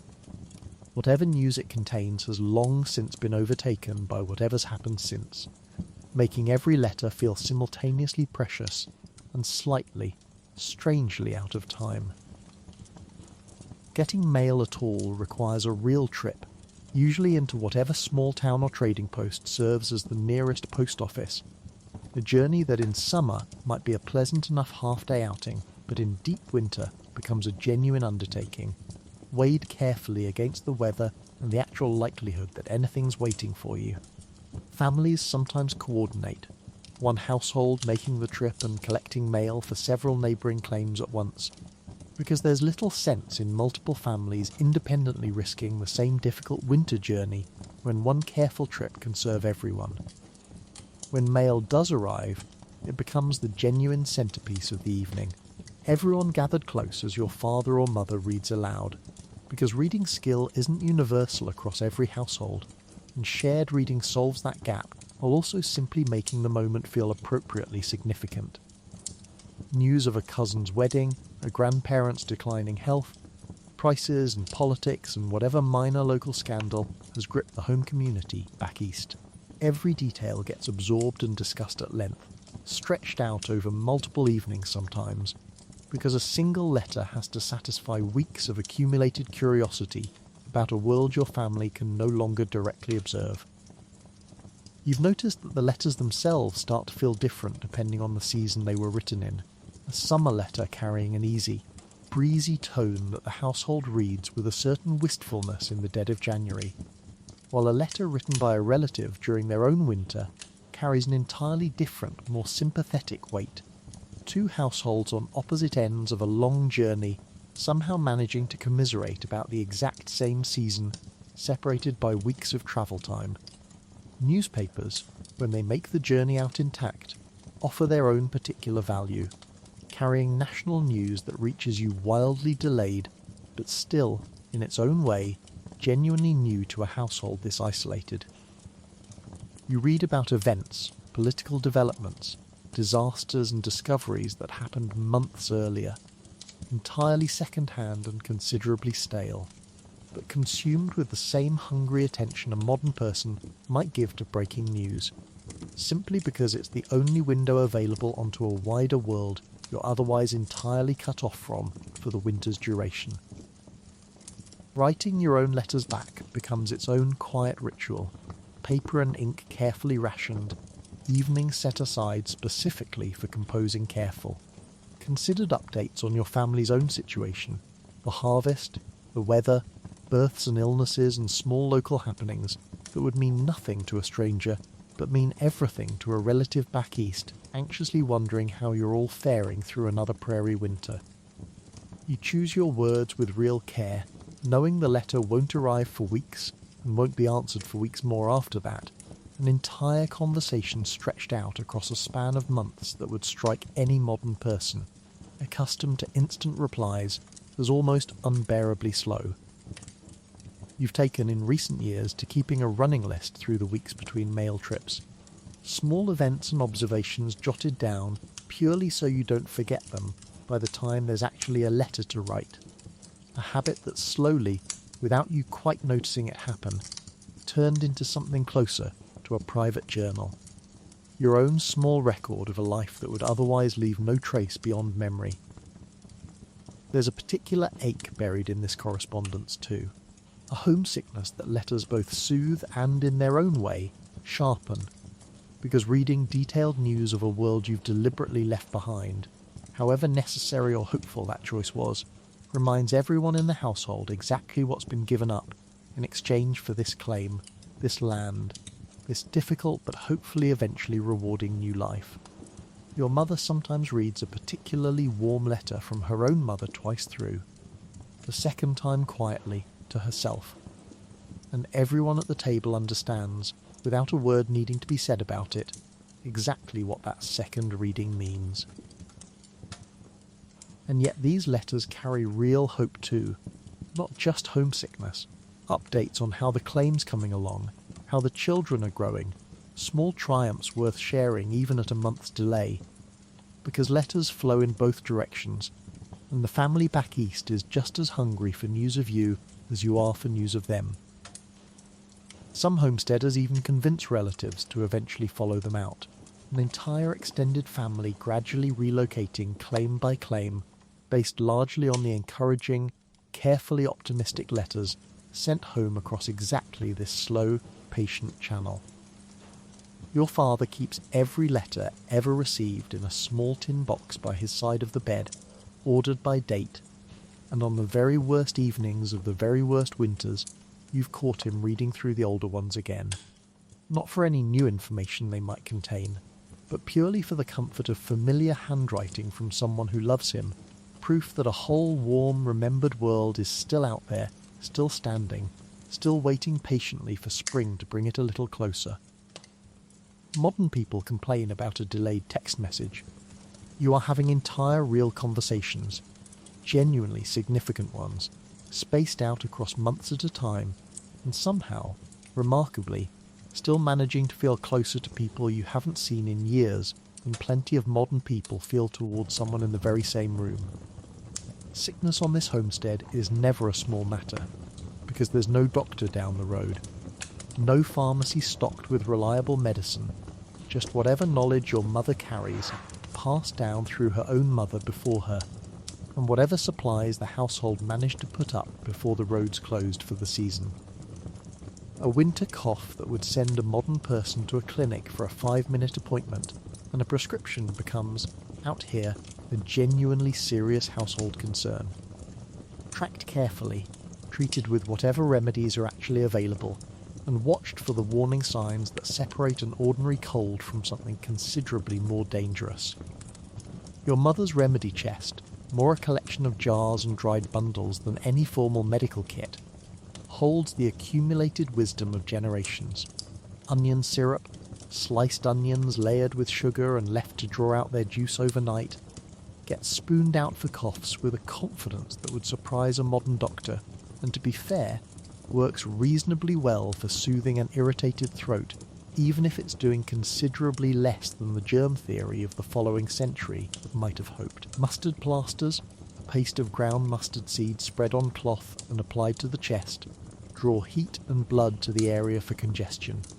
A treatment that stings fiercely enough that every child on the homestead has, at some point, weighed the actual severity of their symptoms against the very real unpleasantness of the cure, and occasionally chosen to simply suffer quietly instead.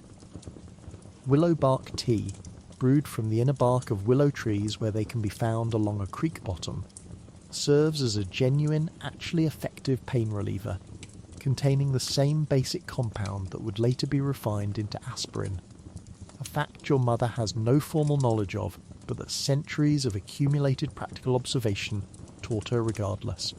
Hot toddies, whiskey mixed with honey and lemon if you're lucky enough to have any, get administered for a bad cold with the same confidence, and whatever their actual medicinal value, nobody in the household has ever complained about receiving one. Poultices get pressed into service for everything from a chest cold to a stubborn splinter, hot cloths wrung out and layered over the trouble spot. Replaced as they cool, a treatment that requires patience more than any particular ingredient, and that your mother administers with the calm, unhurried confidence of someone who's done this exact thing more times than she could possibly count across the years. Whooping cough, measles and diphtheria represent the genuinely frightening end of winter illness. Diseases that spread with real deadliness through isolated communities with no access to inoculation or proper medical care. And every family out here has lost a child or knows a family who has to exactly this kind of outbreak, a grim, quiet fact that colours how seriously every persistent cough or fever gets taken. Quarantine, in its crudest, most instinctive form, gets practised without anyone using that specific word. Sick children kept isolated from healthy siblings, as best a one-room house allows, which admittedly is not very well at all. a genuine limitation everyone understands and simply does their anxious best to work around. Your mother keeps a careful informal record in her head of exactly which remedy worked for which ailment in which of her children, a body of accumulated personal medical knowledge more thorough in its own narrow way than any general textbook could manage, built entirely from years of anxious trial and error at bedsides lit by exactly one candle, with exactly no second opinion available.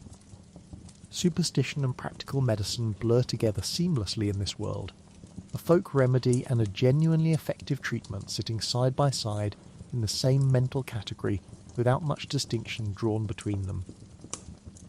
A bag of asafoetida worn around the neck to ward off illness sits alongside willow bark tea's actual pain relief, both trusted with roughly equal confidence, because out here, results matter considerably more than mechanism, and if a remedy seems to work often enough, nobody spends much time questioning exactly why. You've absorbed this entire body of knowledge simply by growing up inside it, able to recite the household's remedies for a dozen common ailments the same way a modern child might recite a multiplication table. Information you'll likely carry forward yourself someday, tending your own children through their own coughs and fevers with exactly the same patched-together mix of folk wisdom and hard-won practical experience your mother is teaching you now, mostly without either of you ever quite noticing the teaching happening at all. And then, somewhere in March, sometimes not until well into April, depending on how stubborn the season's being, something shifts. The air carries a different quality, less a specific warmth and more the absence of that particular bone-deep bite the cold's carried for months. And the snowpack, which has felt permanent and eternal for what seems like a lifetime, begins, almost reluctantly, to recede at its edges, revealing patches of genuinely brown, genuinely visible ground for the first time since October. You notice it first at midday, water running in thin, temporary streams along wherever the ground dips lowest. Refreezing overnight, but returning, a little more insistent, the following afternoon. Birdsong returns before almost anything else does.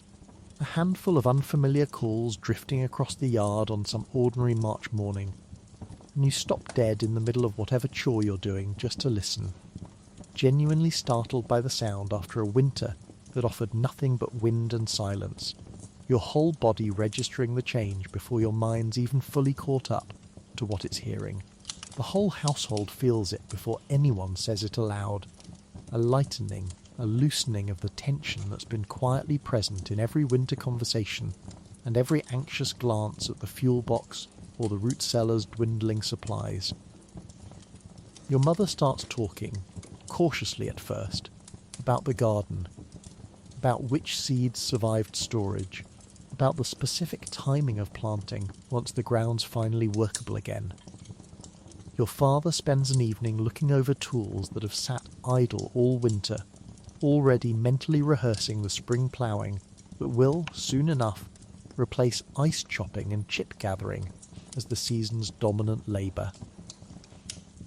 Mud arrives before genuine warmth does, an entire season unto itself out here, the frozen ground thawing unevenly and turning every path and wagon rut into an ankle-deep, sucking mess that's arguably more inconvenient than the snow it's replacing. But nobody complains. Not really, because mud means thaw, and thaw means the absolute worst of it is finally genuinely behind you. You stand outside one afternoon, boots sinking slightly into softening ground, and feel the sun actually warm against your face for what feels like the first time in months, an entirely ordinary sensation that, after a winter like the one you've just survived, feels almost unreasonably, gloriously good. Looking back on the whole long, brutal season from this one particular sunny, mud-soaked afternoon, it's strange how quickly the worst of it starts to soften into something almost fond in memory, the ache of hauling water, and the misery of the outhouse, and the genuine terror of that one close blizzard all folding, slowly into stories you'll tell your own children someday, the way your mother tells hers, the way her mother told her own before that. An unbroken chain of frozen, stubborn, quietly triumphant winters stretching back further than anyone at this table can actually remember. You made it. Again, and somewhere out on the thawing prairie, the whole exhausted, stubborn cycle is already quietly getting ready to start over. So, that was winter on the American frontier. Sod bricks and buffalo chips, frozen wells and rope lines, a schoolhouse full of children with their eyelashes glued shut by ice, and an outhouse seat cold enough to qualify as a spiritual experience. It was filthy, exhausting, occasionally terrifying, and, if we're honest, more than a little bit funny in hindsight, in the specific way that only genuine survived hardship ever really gets to be. Nobody chose this because it sounded pleasant. They chose it because it was theirs, a stretch of open land and a stubborn, hopeful bet that hard work now meant something better later, for them and for whoever came after. And they made it work, not through some romantic frontier magic, but through sheer, unglamorous persistence. Through neighbours who showed up for a barn raising in the bitter cold, expecting nothing but stew and gratitude in return. Through mothers who stretched a thin root cellar across an entire winter, through careful, anxious arithmetic. Through children who did a full morning's chores before breakfast and never once thought to call it remarkable. Through a rope line strung from the house to the barn, and the quiet trust it took to hold on to it blind, in a whiteout, and believe it would actually lead you home. So tonight, as you sink into a bed that isn't stuffed with straw, in a room that isn't currently the same temperature as the great outdoors, maybe spare a quiet thought for them. The families who chinked their walls with mud and rags, who melted snow for drinking water, who buried embers in ash each night like a small, fragile promise to tomorrow. They didn't have insulation, or antibiotics, or a weather service to warn them a blizzard was coming. What they had was each other, and an almost unreasonable amount of grit, and it turned out, somehow, to be enough. You don't have to build your house out of dirt tonight. You don't have to break the ice on your own well before your coffee. You don't have to walk a rope line through a whiteout, or twist hay into firewood, or explain to a visiting relative why the stove smells faintly of pasture. Let that be enough reason to feel, just for a moment, genuinely grateful, and then let it go, soft and warm, and drift off to sleep, wherever you are, however you're listening, warm, dry, and blissfully unbothered by buffalo chips.